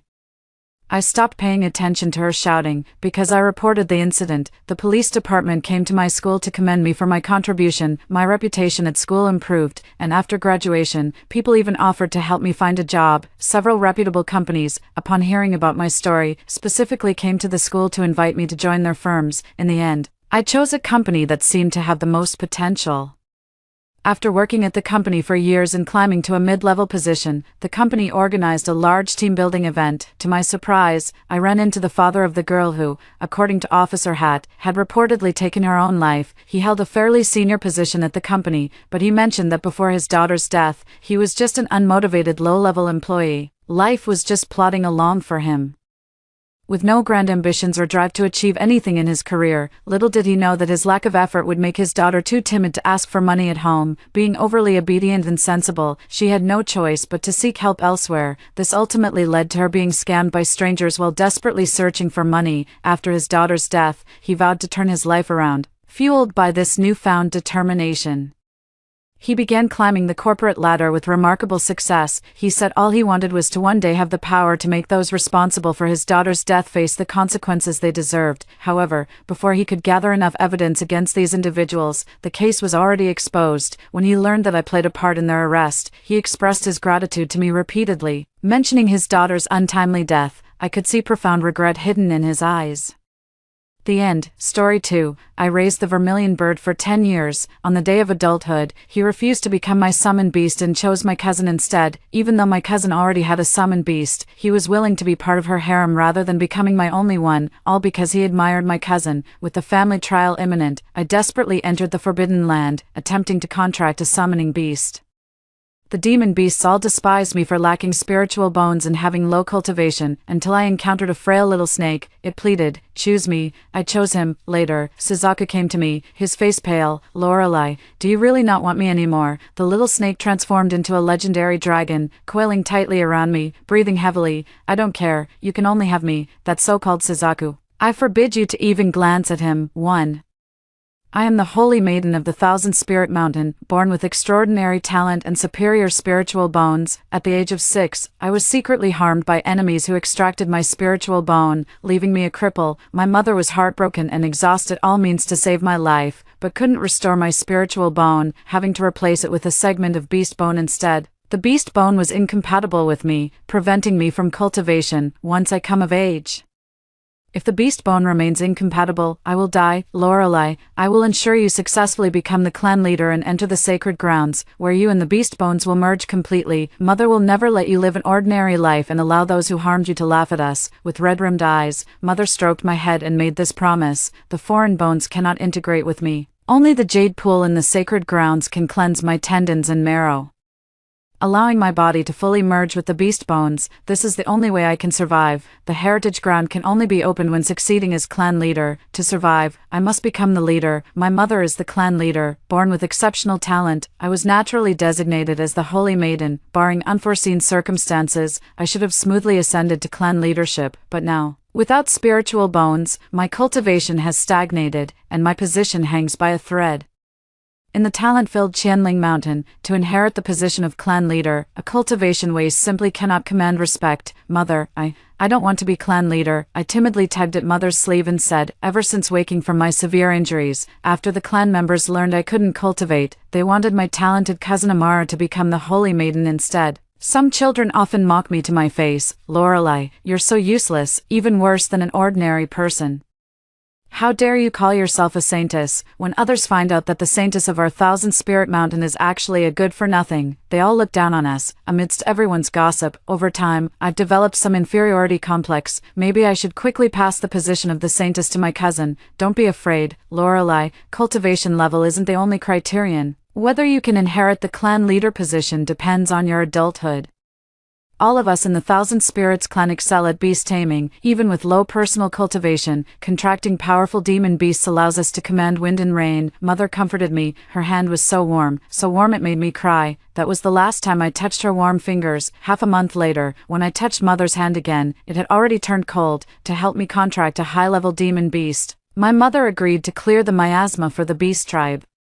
Ultimately succumbing to poisoning, she had only one demand, that I contract with the young prince of the Vermilion Bird tribe. The Vermilion Bird tribe is innately noble and immensely powerful, with their royal lineage being peerlessly exalted. Even if I'm a good-for-nothing, forming a contract with the young prince of the Vermilion Bird tribe would secure my standing in Thousand Spirit Mountain. On the day of my mother's funeral, the Vermilion Bird clan leader brought young Prince Alden before me and said with emotion, "From now on, he shall be your summoned beast." Alden possessed a beautiful face with porcelain-white skin and raven-black hair cascading down to his ankles. 2 magnificent plumage feathers grew at the corners of his eyes, making him look enchantingly graceful. Most beast folk are beautiful, but the Vermilion Bird clan's appearance is particularly outstanding. I took a liking to him at first sight.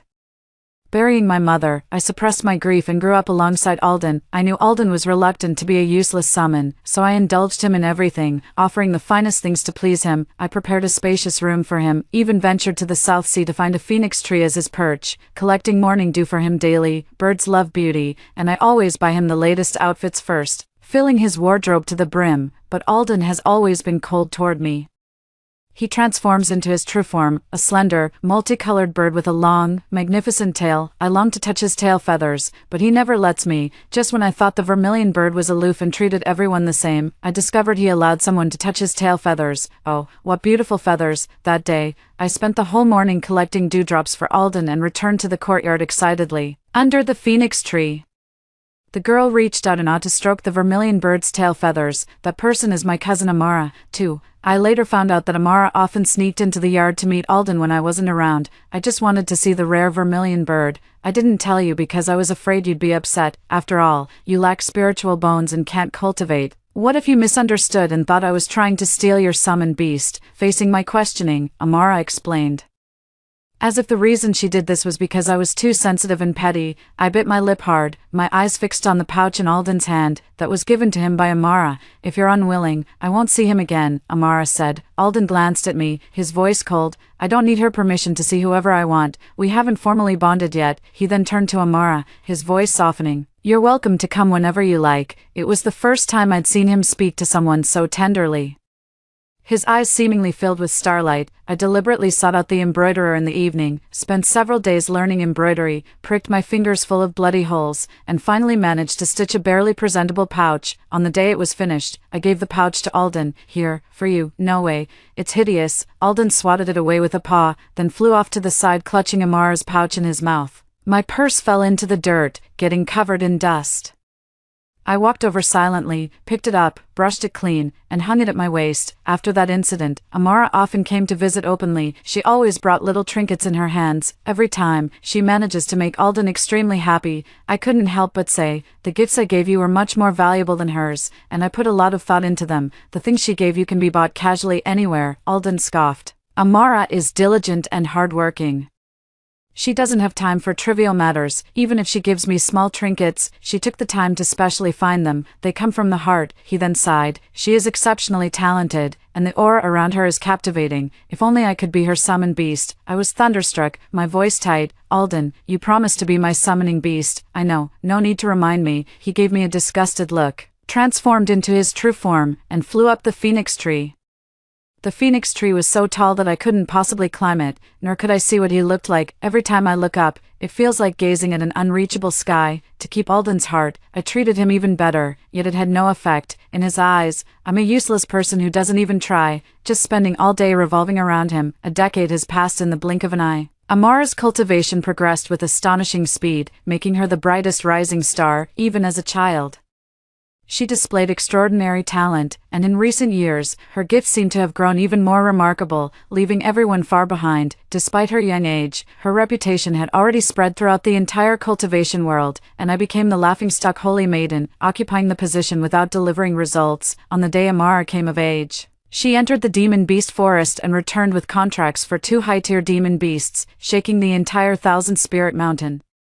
It's important to know that the higher the tier of a demon beast, the more possessive it becomes. Once you've contracted one, it won't allow its master to contract a second. Since ancient times, those capable of contracting multiple high-level spirit beasts have invariably been exceptionally talented individuals with extraordinary gifts. Only in this way can the spirit beasts willingly submit without attacking each other. The calls for Amara to become clan leader grow louder by the day.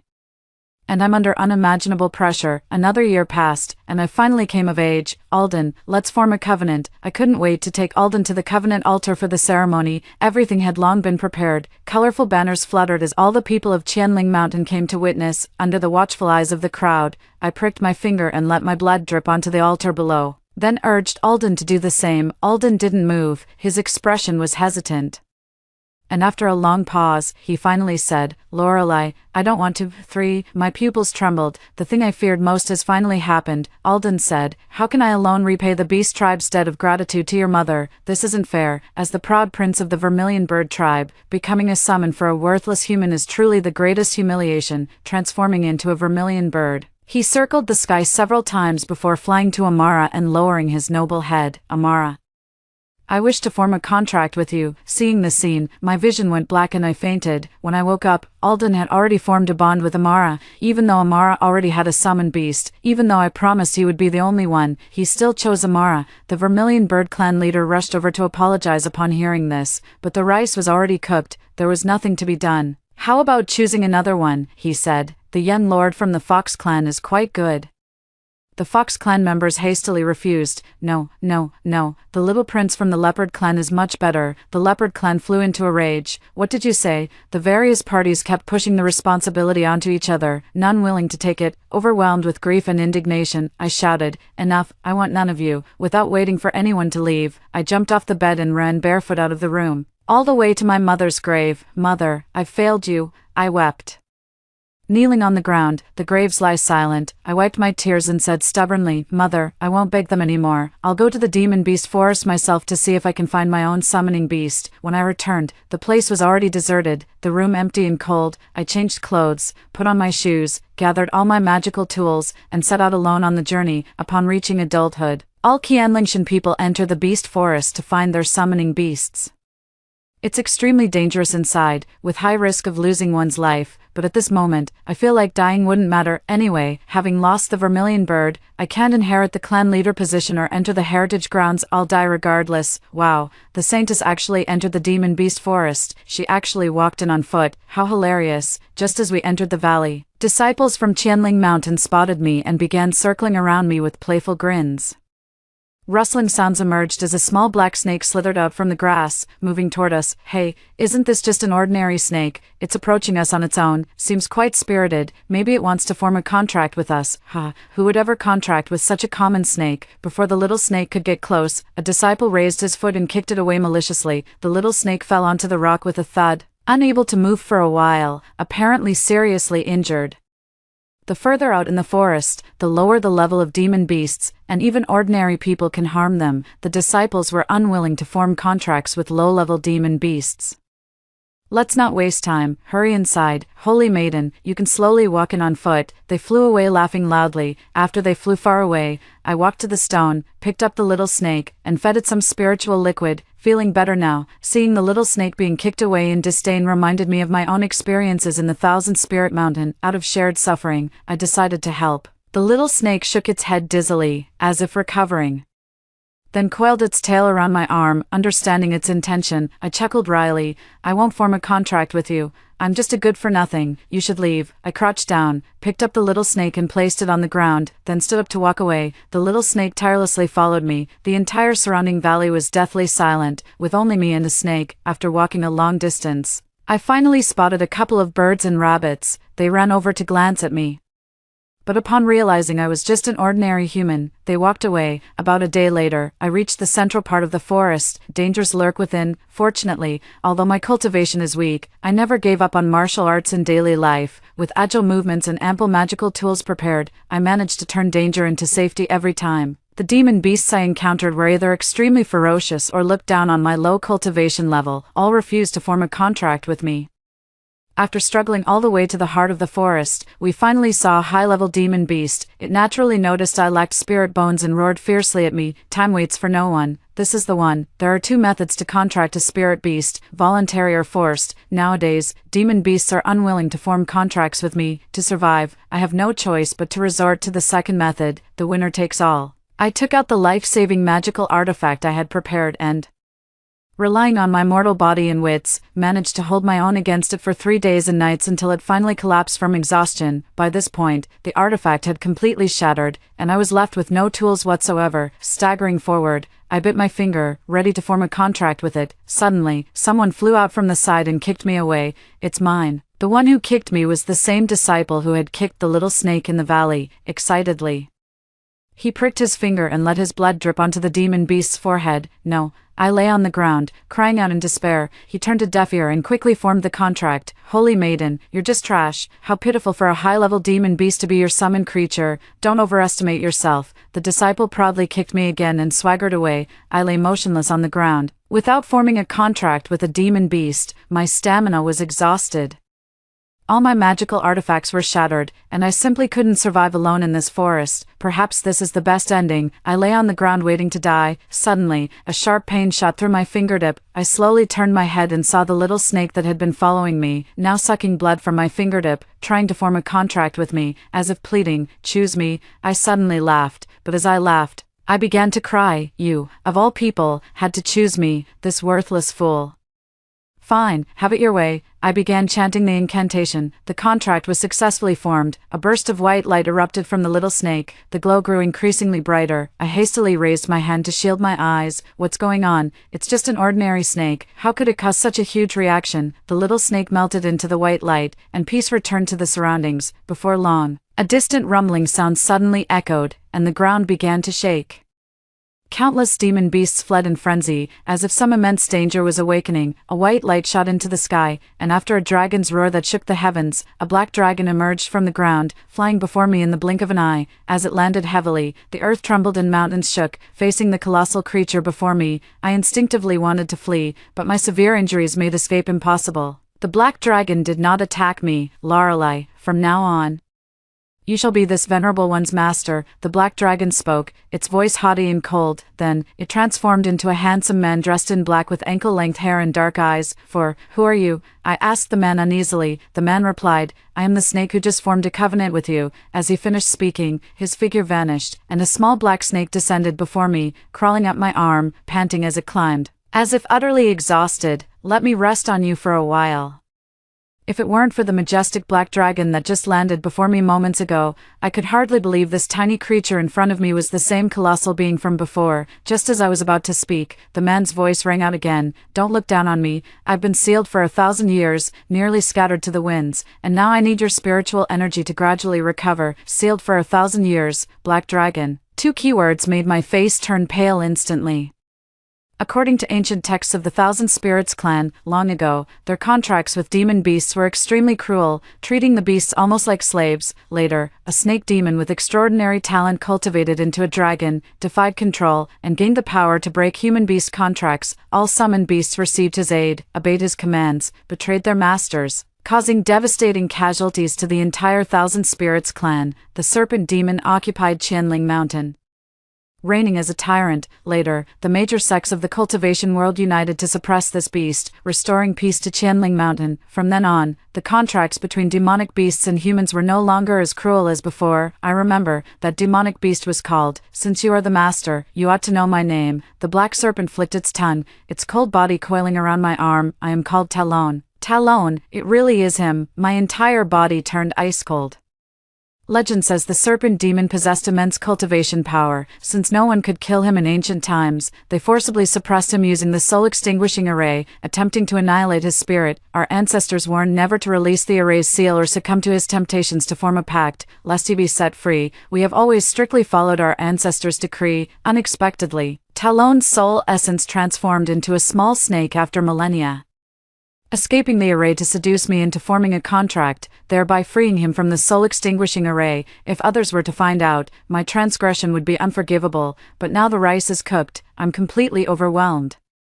I've wandered in this forest for so many years, hoping someone would form a contract with me, but no one would look at someone as weak as me, Talon said with emotion. If no one forms a contract with me to help me escape this soul-destroying array, I'll soon dissipate completely. I was about to lose all hope when you chose me. I immediately said, since I'm your savior, you can't kill me. The little snake twisted its body with a smile. How could that be? You're my master after all. The words my master were drawn out slowly and deliberately. His speech carried an ancient rhythm, deep and melodious, laced with a hint of temptation. It inexplicably made one blush. Seeing that he didn't seem intent on killing me, I breathed a sigh of relief and mustered the courage to ask, then could you do me a favor, help me secure the position of clan leader? Talon can ignore the power of contracts, so forming a pact with him doesn't give me complete control over him. In other words, he can break the contract and leave at any time, become the leader of the Thousand Spirits clan. The little black snake raised its head, its forked red tongue hissing. Sure, I had just breathed a sigh of relief when he said, however, you'll have to support me first. Talon said, having been suppressed for too long, I'm very weak now. I immediately thumped my chest and said, no problem, and so, Talon and I reached an agreement. I raised him, and he helped me ascend to the position of clan leader. The journey out of the forest went smoothly. Just by releasing a hint of his aura, Talon caused other beasts to flee in panic. The less intelligent and more bestial the low-level demon beasts were, the more sensitive they became to his presence. I walked out of the forest almost completely unimpeded. The little black snake did nothing but coil around me. Originally, by contracting a high-level demon beast, I could fly using its power. What I couldn't believe was that Talon actually couldn't do it. I just escaped the soul-extinguishing array and am currently very weak. He says he's just an ordinary little snake now, completely powerless. Only after I carefully nurture him for a while can he regain his cultivation. As for when he'll recover, it's uncertain. He said it so confidently that it left me speechless, a slender snake, looking so fragile it might snap with a pinch, as if anyone could easily kill it.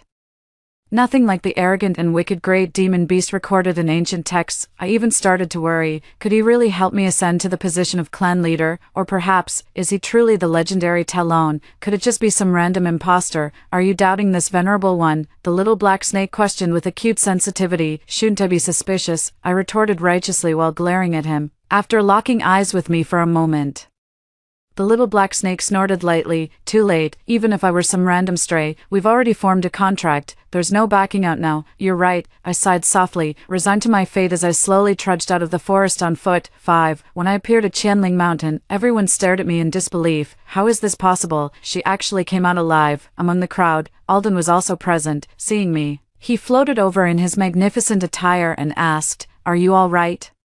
His expression actually seemed somewhat tense. I sneered at him. "You already have a master. Why do you care about me?" Alden's face stiffened as he turned his head. Amara stood not far away, smiling as if unconcerned by Alden's actions. Behind her stood 2 handsome men, likely her beast companions, one of whom chuckled and said, "If the vermilion bird still clings to his former master, why insist on competing with us for our lady?" Another person snorted coldly, "Right. Might as well have followed that damn saintess from the beginning." Alden immediately dropped me and walked up to Amara. "Amara, don't misunderstand. I was just asking." Finally, he added, "After all, her mother once did a favor for the beastkin. I don't mind." Amara shook her head with a smile and approached me. "Lorelei, what summoned beast did you contract with in the forest this time?" I gazed at her. She was deliberately embarrassing me with my abilities. Everyone knew I couldn't possibly contract a high-level demon beast. Amara looked at me innocently. Someone had already noticed the little black snake on my arm and mocked. "Look, isn't that the ordinary black snake we saw in the valley?" I turned my head and saw several disciples who had mocked me in the valley earlier. "That's such a low-level snake." The esteemed Holy Maiden of Thousand Spirit Mountain actually contracted an ordinary demon beast. It's utterly laughable. She probably won't pass the clan leader's test half a month from now. Failing would be for the best. She's just an ordinary person yet has been occupying the Holy Maiden's position all this time. If she fails this test and the clan selects a new Holy Maiden, Amara will surely be chosen, and our Thousand Spirit Mountain won't be ridiculed anymore. A crowd was whispering, their disdain for me completely undisguised. In the cultivation world, strength reigns supreme. I was never welcome to begin with. After my mother's death, the clan members intensified their bullying, hoping I'd step down for someone more worthy. They said the saintess represents the strength of Thousand Spirit Mountain, and a waste like me occupying the position was tarnishing the entire Thousand Spirit clan. But if I lose my position as the Holy Maiden, I won't be able to inherit the clan leader's position. Without inheriting the clan leader's position, I can't enter the legacy grounds to cleanse my meridians and marrow, and will soon die. I don't covet status or power. The only reason I've endured being the Holy Maiden is simply to survive. Oh, I remember now. Isn't the snake on the Holy Maiden's arm the same black snake I kicked away before? A disciple stared at the little black snake for a while before suddenly realizing and slapping his hand. If the Holy Maiden can't contract a high-level demon beast, she shouldn't stoop to contracting such an ordinary snake either. If other sects find out, where would our Thousand Spirit Mountain's reputation be? My gaze turned icy cold. The person speaking was none other than the one who ambushed me in the forest and stole my demon beast. I said, "Dane, you stole my demon beast, and I haven't settled the score with you yet." "Stole your demon beast? How could that be?" Dane chuckled, stroking the demon beast beside him, a deer demon. The very one he took from me, with hooves as weapons and immense strength. The demon beast I contracted was naturally one I worked hard to find myself. Holy Maiden, you accuse me without proof. Do you have any evidence? I took a deep breath, trying to calm myself down. Without evidence, Dane would never admit it, and no one would help me. I'll deal with him after securing the clan leader position. Just then, the little black snake suddenly hissed toward Dane's direction. Seeing me silent, Dane looked smug, certain I could only swallow the grievance. However, the deer demon beside him suddenly became agitated, raising its hooves with a long cry, sending massive shockwaves in all directions. As its forehooves stomped down, the ground caved in significantly. What's happening? The demon beast is going berserk. The crowd scattered in panic. Dane, control it quickly, Dane urgently shouted. Stop, stop, what's going on? You were always so obedient before. The demon beast turned a deaf ear, spinning wildly in place, ignoring Dane's desperate calls. I command you to calm down. Dane flew into a rage, attempting to control the demon beast. If a demon beast forms a pact with a human, it can be forcibly subdued, however. After Dane chanted the incantation for a long time, the deer demon only grew more ferocious. Following a shrill cry, the deer demon suddenly charged at Dane, and with a terrified look in his eyes, it raised its front hooves and kicked at his head. With just that one kick, his head was actually sent flying, killing Dane. The deer demon galloped away on all fours. Everything happened in an instant, from the demon beast's rampage to Dane being kicked headless. Mere moments passed. Dane's head fell from the sky, landing in the mud. His face frozen in shock, his body collapsed heavily to the ground. After a scream, the scene descended into chaos. Some fled, some chased the demon beast, while others went to rescue Dane. My heart pounded like a drum as I quickly led Talon away, running to a secluded spot. I whispered, "Was that you playing tricks just now? Only Talon can break the covenant between humans and beasts." The little black snake flicked its tongue and said sinisterly, "He severely injured me and stole your belongings. He deserves to die 10,000 times over. Didn't he enjoy kicking people? Well, I'll make sure he gets kicked to death." "What? You think he shouldn't be killed?" "He should," I quickly replied, feeling a chill down my spine as the arm coiled around me felt heavier than 1,000 pounds. This snake, no, this dragon, is certainly no good. What if we offend him? Once I become the clan leader and resolve the beast bone issue in my body, I should quickly part ways with him and leave Qianling Mountain. You did the right thing. Avenging me moves me deeply. I flattered him with obsequious humility. The little black snake's tail, coiled around my arm, flicked contentedly. "You know what's good for you, Lorelei." A voice came from behind. I turned my head and saw Mara walking over with her ribbons fluttering. "What is it?" I asked coldly. "She took Suzaku away and deliberately embarrassed me earlier, so I didn't give her a friendly look." "Are you all right just now?" she asked with concern. Me, "Of course I'm fine." Amara sighed in relief. "That's good to hear. Spit it out if you've got something to say," I said coldly. Amara wasn't angry. "Here's the thing, I do have something to say. Stay away from Suzaku from now on. He's mine now, and if you keep hanging around him, people will start gossiping." I laughed in disbelief. He was the one who initiated contact with me, not me forcing myself on him. Coming after me is ridiculous. "I'm doing this for your own good." That line again. "For my good. If you truly cared, you should have refused Shukei back then." "Amara, your hypocrisy makes me sick." Amara frowned and said helplessly, "I don't want to argue with you." Changing the subject, she spoke earnestly. "By the way, you should just give up on the trial half a month from now." "What?" I froze. Amara's tone was gentle. "Although you're the saintess, your cultivation is weak. The vermilion bird rejected you, and now you've contracted with an ordinary snake. There's no way you can pass the trial. It's better to give up early than to lose your life." So this was her real intention. "That's a matter for half a month later. Success isn't guaranteed, so there's no need for cousin to worry." I finished speaking expressionlessly and left with Talon. After walking some distance, Talon suddenly said, "That woman just now was strange. She actually had 2 spirit bones." I said, "Indeed, she is one of the rare individuals born with 2 spirit bones." It was common knowledge in Qianling Mountain that Amara was born with 2 spirit bones. This was why she was hailed as a prodigy, nor would she have contracted 3 high-tier spirit beasts at such a young age. Even the vermilion bird had always admired her. "No," Talon said. "There's something wrong with the spirit bones on her body." "What's the problem?" "The aura feels different." I was somewhat puzzled. "How exactly is it different?" Talon said. "One of the spirit bones most likely doesn't belong to her." "How is that possible?" I exclaimed in surprise. "Why wouldn't it be possible?" Talon scoffed lightly. "This venerable one knows of a technique that can extract another spirit bone for temporary use. However, it can only be borrowed temporarily and cannot fully integrate. Legend has it that the Jade Pool in the Thousand Spirit Mountains heritage site can cleanse the marrow and refine the bones, allowing foreign spirit bones to completely merge. Once baptized in the Jade Pool, the foreign spirit bone will fuse as one, and the person will be unharmed." Hearing his words, my heart suddenly tightened. A strange thought flashed through my mind. 6. Does she really have someone else's spirit bone? I quickly asked. Talon said, "Not sure yet. I'll find a chance to extract her spirit bone and see if the speculation is true." Me, "That doesn't seem right." Just to confirm his own suspicions, he wants to extract someone's spirit bone. This guy is truly dangerous. Talon sneered. "This woman is ambitious and wants to steal your position as clan leader. What's the big deal about extracting her spirit bone?" I paused slightly. "You wanted to extract her bones, for my sake." "What else?" Talon said. "During the bonding ceremony, I noticed your spirit bones had been extracted and replaced with beast bones. When I saw that woman Amara today and sensed the peculiar aura of 2 spirit bones on her, it was hard not to suspect they were yours. I bite my lip. Truth be told, when Talon mentioned that the spirit bone on Amara wasn't hers, my first thought was the same suspicion, but Amara was born with 2 spirit bones, I murmur, before I was destroyed. She was the genius, though I detest Amara.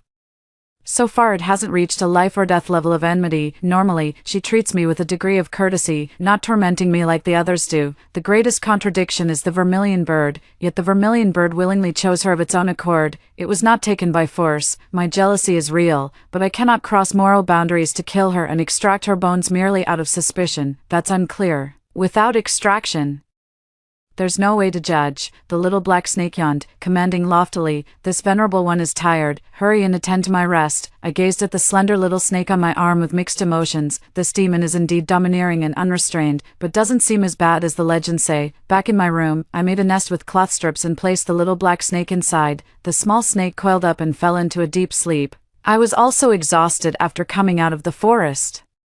After washing up, I lay down on the bed to rest. In my drowsy state, I suddenly felt like I was thrown into a frozen wilderness. I kept walking and walking, my body growing colder until I gradually turned into a block of ice. At the last moment, I suddenly opened my eyes. My body was tightly held in the arms of a strange man. The man's body was cold and hard as iron, making me shiver uncontrollably. Talon. I pushed him with all my strength. The man frowned slightly, slowly opening his beautiful dark eyes, displeased. "What are you doing, you? How dare you climb into my bed?" I stammered furiously, my face burning crimson. Talon propped himself up, his ink-black hair spilling across the sheets, his brows furrowing deeper. "You're my master. Isn't it normal for us to sleep together?" My face grew even hotter. "Men and women should maintain proper distance. Enough, we beasts don't care about such things." He pulled me into his arms and lay back down.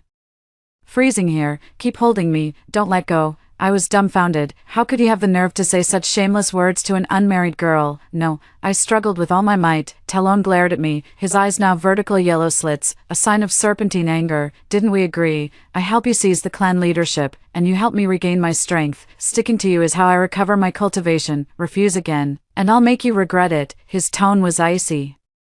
Remembering his past atrocities and the real possibility he might kill me, I froze completely, not daring to move. Seeing I'd stopped resisting, the man's vertical pupils shifted back to human-like black ones. Satisfied, he kept holding me and murmured, "So warm. A cold-blooded creature is actually afraid of the cold." I silently cursed in my heart but didn't dare say it out loud. A wise man knows when to yield. Too tired to bother arguing with him anymore. Just like that, we fell asleep in each other's arms until the next day. Just woke up, my stomach is growling, haven't eaten for nearly a full day, I'm starving to death. This venerable one is hungry, feed me now. A certain cold-blooded creature's haughty voice sounded in my ear. I gritted my teeth, suppressing my anger as I asked, "What do you want to eat?" "Of course, I want to eat you," the man declared shamelessly. I turned my head to see the man's pupils had transformed into dangerous vertical slits, his lower body morphing into a sleek black serpentine form, with rows of translucent scales neatly arranged along his smooth tail. Before I could react, the black serpentine body swiftly coiled around me, tightly constricting my body. He wrapped both arms around me, roughly twisted my head aside, opened his mouth, extended 2 sharp fangs, and bit into my neck. The entire process was swift, agile, and violent, no different from a snake hunting its prey.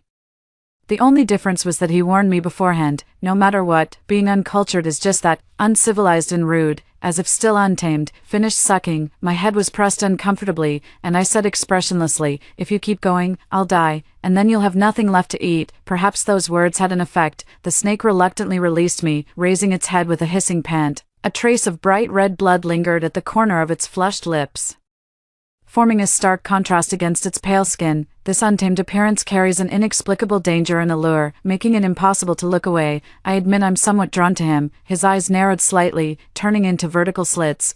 It seems his pupils change when angry, and they also change when happy. He had eaten his fill, so I got out of bed to find something to satisfy my hunger. When I returned to the room, the man had turned back into a little black snake, curled up in its nest resting. 7. I recuperated in the room for 2 days, constantly entangled by the snake and unable to get out of bed. Because he felt cold and needed warmth, I offered to light a fire for him, but he said only through the power of the contract could he recover using my body heat. So hard to please. The vermilion bird was already difficult to care for before, but this snake is even worse, clingy. domineering, willful, and it likes to bite. We didn't leave the house until 2 days later, just stepped out and ran into Suzaku arguing with two men behind the mountain. Those are Amara's harem members. Hey, Prince Suzaku, you were the one who insisted on forming a pact with our master back then. What are you so resentful about now? Everything follows the principle of first come, first served. We formed our pacts before you did, even if you're the vermilion bird. You're still the junior here. How dare you try to monopolize our master? Even if someone could, I'm the first, he's the second, and you're just the third wheel. As the third wheel, you should serve our master, the first, and the second properly. Stop sulking and throwing tantrums all day. Did you think we're saints who'd spoil you every day? Alden couldn't win the argument against them, his eyes turning red with anger. Born noble, even when sent to Qianling Mountain as my summoned beast, I've always indulged him and held him in high regard. He admires Amara and chose her despite her already having a summoned beast, never imagining he would face ridicule from others. Given his personality, he probably finds it hard to bear. Seeing me appear, Alden opened his mouth as if feeling awkward. The other two men transformed into their beast forms and flew away. Lorelei, Alden stammered as he approached me. Call me the Saintess, I reminded him expressionlessly. And stay away, you're already Amara's summoned beast now.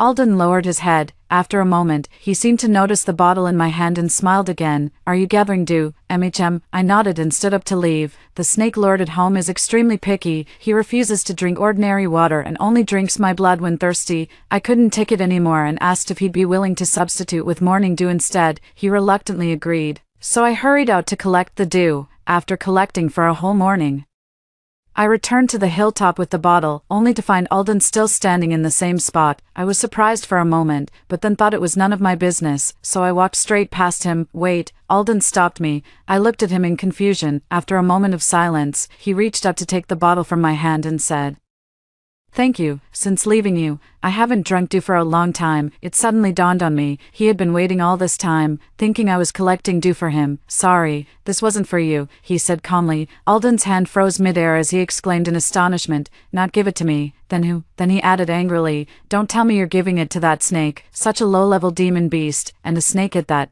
What right does it have to drink dew?" I frowned.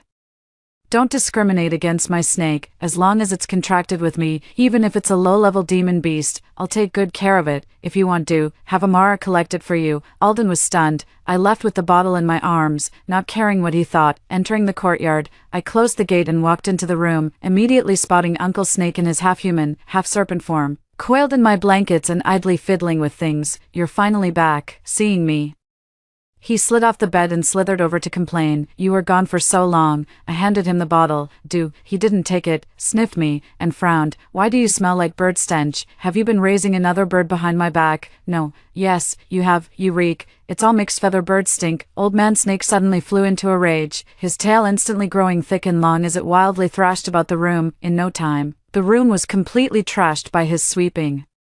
"This temper, it's just too capricious. Hey, I spent the whole morning gathering dew for you, and this is how you treat me." I couldn't help shouting, "You've been raising birds behind my back." He hissed angrily, his body instantly transforming into a complete serpent form, baring his fangs to bite me. "Humiliating this venerable one, I shall devour you." Terrified, I quickly explained, "I didn't raise birds behind your back. I used to keep a vermilion bird, but now he's with someone else. We just happened to meet today and exchanged a few words." After my desperate explanations, the snake finally calmed down somewhat.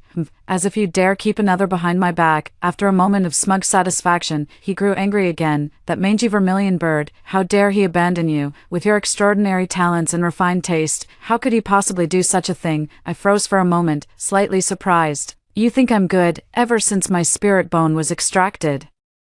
Apart from my mother, this was the first time someone praised me and thought highly of me. It had been so long since I'd heard praise that I actually felt flattered. "Of course, it's obvious. If your spirit bone hadn't been taken, you'd be a genius too. Despite your low cultivation, you never gave up, ventured alone into the forest, and nearly contracted a high-tier demon beast. No one else has done that except you, and of course, your judgment is the best. You contracted this venerable one." The serpent declared matter-of-factly, "You're my master. That mangy vermilion bird abandoned you, which is an insult to my dignity. When I see him, I'll tear him to pieces and stir-fry him into kung pao chicken." Oh, this savage serpent actually knows about kung pao chicken. I was initially angry at his unreasonable outburst, but my anger instantly melted away because of his indignation on my behalf. Even feeling somewhat pleased and touched, this serpent may have a terrible temper, but he's quite protective of his master, and has rather good taste too. My heart feels sweet and joyful. Upon hearing that I had kept a vermilion bird for 10 years, the snake grew jealous. Its first act was to rush into the courtyard, transform into a giant serpent, and bite through the phoenix tree planted there. It then forced me to gather and discard all the vermilion bird's former belongings. I was utterly exhausted by the ordeal. The snake remained dissatisfied. Flicking its tongue to sniff around, anything carrying the vermilion bird scent would be found and thrown out. Over half the items in my courtyard had disappeared. Staring at the empty room, I seethed with anger but dared not speak, seeing him ready to continue his rampage. In desperation I grabbed something from a nearby box and handed it to him. "A gift for you. Stop throwing tantrums." The serpent transformed into human form, took the object and asked, "For me?" Only then did I see clearly. What I'd casually handed him was the pouch I'd embroidered for Suzaku over several days many years ago. The stitches were clumsy, the pattern distorted. "What's embroidered on this?" The man examined the pouch. "It's a snake," I said. Actually, it was supposed to be the head and neck of a vermilion bird, but being my first embroidery attempt, the craftsmanship was so poor that it looked like a snake. The man suddenly became delighted. "So you like snakes?" I flattered him. "And dragons too." "Dragons and snakes are of the same family." The snake narrowed its eyes, finally satisfied, and slithered over to coil its lower body around me. "Warning, listen, in this lifetime, you can only have me." "Yes, yes, yes," I replied perfunctorily, thinking to myself that I should hurry and become the clan leader. "Once I extend my lifespan, I'll part ways with this snake. He does have good taste," recognizing my fine qualities at a glance. "But he's also too willful and too high maintenance." 8. A pouch. Finally managed to appease the snake lord. He found a string to thread it through and hung the pouch around his neck, seeming quite fond of this gift. I served the snake lord diligently, partly due to fear of his tyranny, and partly hoping he'll recover his strength soon to help me pass the trial. Without spiritual bones and with feeble cultivation, becoming the clan leader depends entirely on him. Half a month has passed, and the test day is tomorrow. I nervously asked Talon, "How's your strength recovery going? Can you defeat the others?" Talon said calmly, "No." "What? No." I was stunned. "If I can't defeat the others, how can I pass the trial and become the clan leader?" At this moment, I could no longer hold back. Grabbing his collar and shaking him violently, "You lied to me." The snake grew angry, its eyes turning into yellow vertical slits. "This venerable one never lies," I nearly wailed. "You promised to help me ascend to the position of clan leader, but now you can't defeat the others. How can you help?" "Do it yourself," he said. "By myself." My vision went black, feeling as if the sky was collapsing and the earth splitting. If I could rely on myself, why would I have gone through all the hardship of venturing into the forest to contract with a demon beast? I want to rely on myself too, but I lack spiritual bones and simply can't cultivate. Talon said, "Lie down, I'll help you." Under the man's impatient threats, I lay down in despair. Talon reached out, his fingers instantly turning razor-sharp. He thrust forcefully backward into the spine, carving out a long, gaping wound. "What are you doing?" I startled upright from the bed in terror. "Don't move." The man's lips turned ashen with pain, yet he still peeled open the flesh of his back, slowly extracting a gleaming segment of spirit bone from within. The spirit bone was stained with blood, an extremely glaring sight. My pupils trembled as I stared at him in disbelief. You, at the age of 6, my spirit bone was extracted. The pain of that process is something I dare not recall for the rest of my life. Yet the man before me could actually extract his own spirit bone. The sheer perseverance and determination are truly terrifying, Talon said coldly. "This venerable one has promised to help you, and naturally will keep that promise." He cast a spell, leaving me completely immobilized. Then, chanting an unusual incantation, he turned me over, cut open my flesh, extracted the nearly decayed beast bones from my body, and replaced them with his own spirit bones. Throughout the entire process, I didn't feel any pain. After finishing everything, Talon quickly transformed into a thin little black snake, weakly coiling up in the blanket. "This is half of my spirit bone, enough for you to handle the upcoming trials." After shrinking, the pouch around his neck fell onto the bed. With difficulty, he stretched out his head, found the pouch, crawled into the loop, hung it back around his neck, and closed his eyes. "I need to rest." He withdrew his spell. I gained freedom and quickly sat up, dizzy and at a loss. After a long while, I carefully placed him in the nest and tucked him in, but then I suddenly realized, he's a cold-blooded creature with no body temperature to begin with. He wouldn't feel warmth even in a nest. He fears the cold most of all. So I picked him up again and placed him on my arm, but he seemed too weak to coil around my arm and soon slid off. After hesitating for a moment, I put him in my pocket, opened my collar, and placed him against my chest. warming him with my body heat. Actually, when you think about it, raising a snake isn't that difficult. The day of trial has come. I must withstand the attacks of 3 priests for the duration of 1 incense stick to pass the trial and inherit the position of clan leader. Life or death matters not. With Talon's spirit bone, my cultivation soared overnight. Facing 3 high priests, I stood utterly fearless. Saintess, we shall show no mercy. The priest's voice was indifferent. Please, I said. As it concerned the clan leader election, most clan members had come, with Amara and Suzaku also among the onlooking crowd. Finally, this day has come. Despite having no real capability, she's occupied the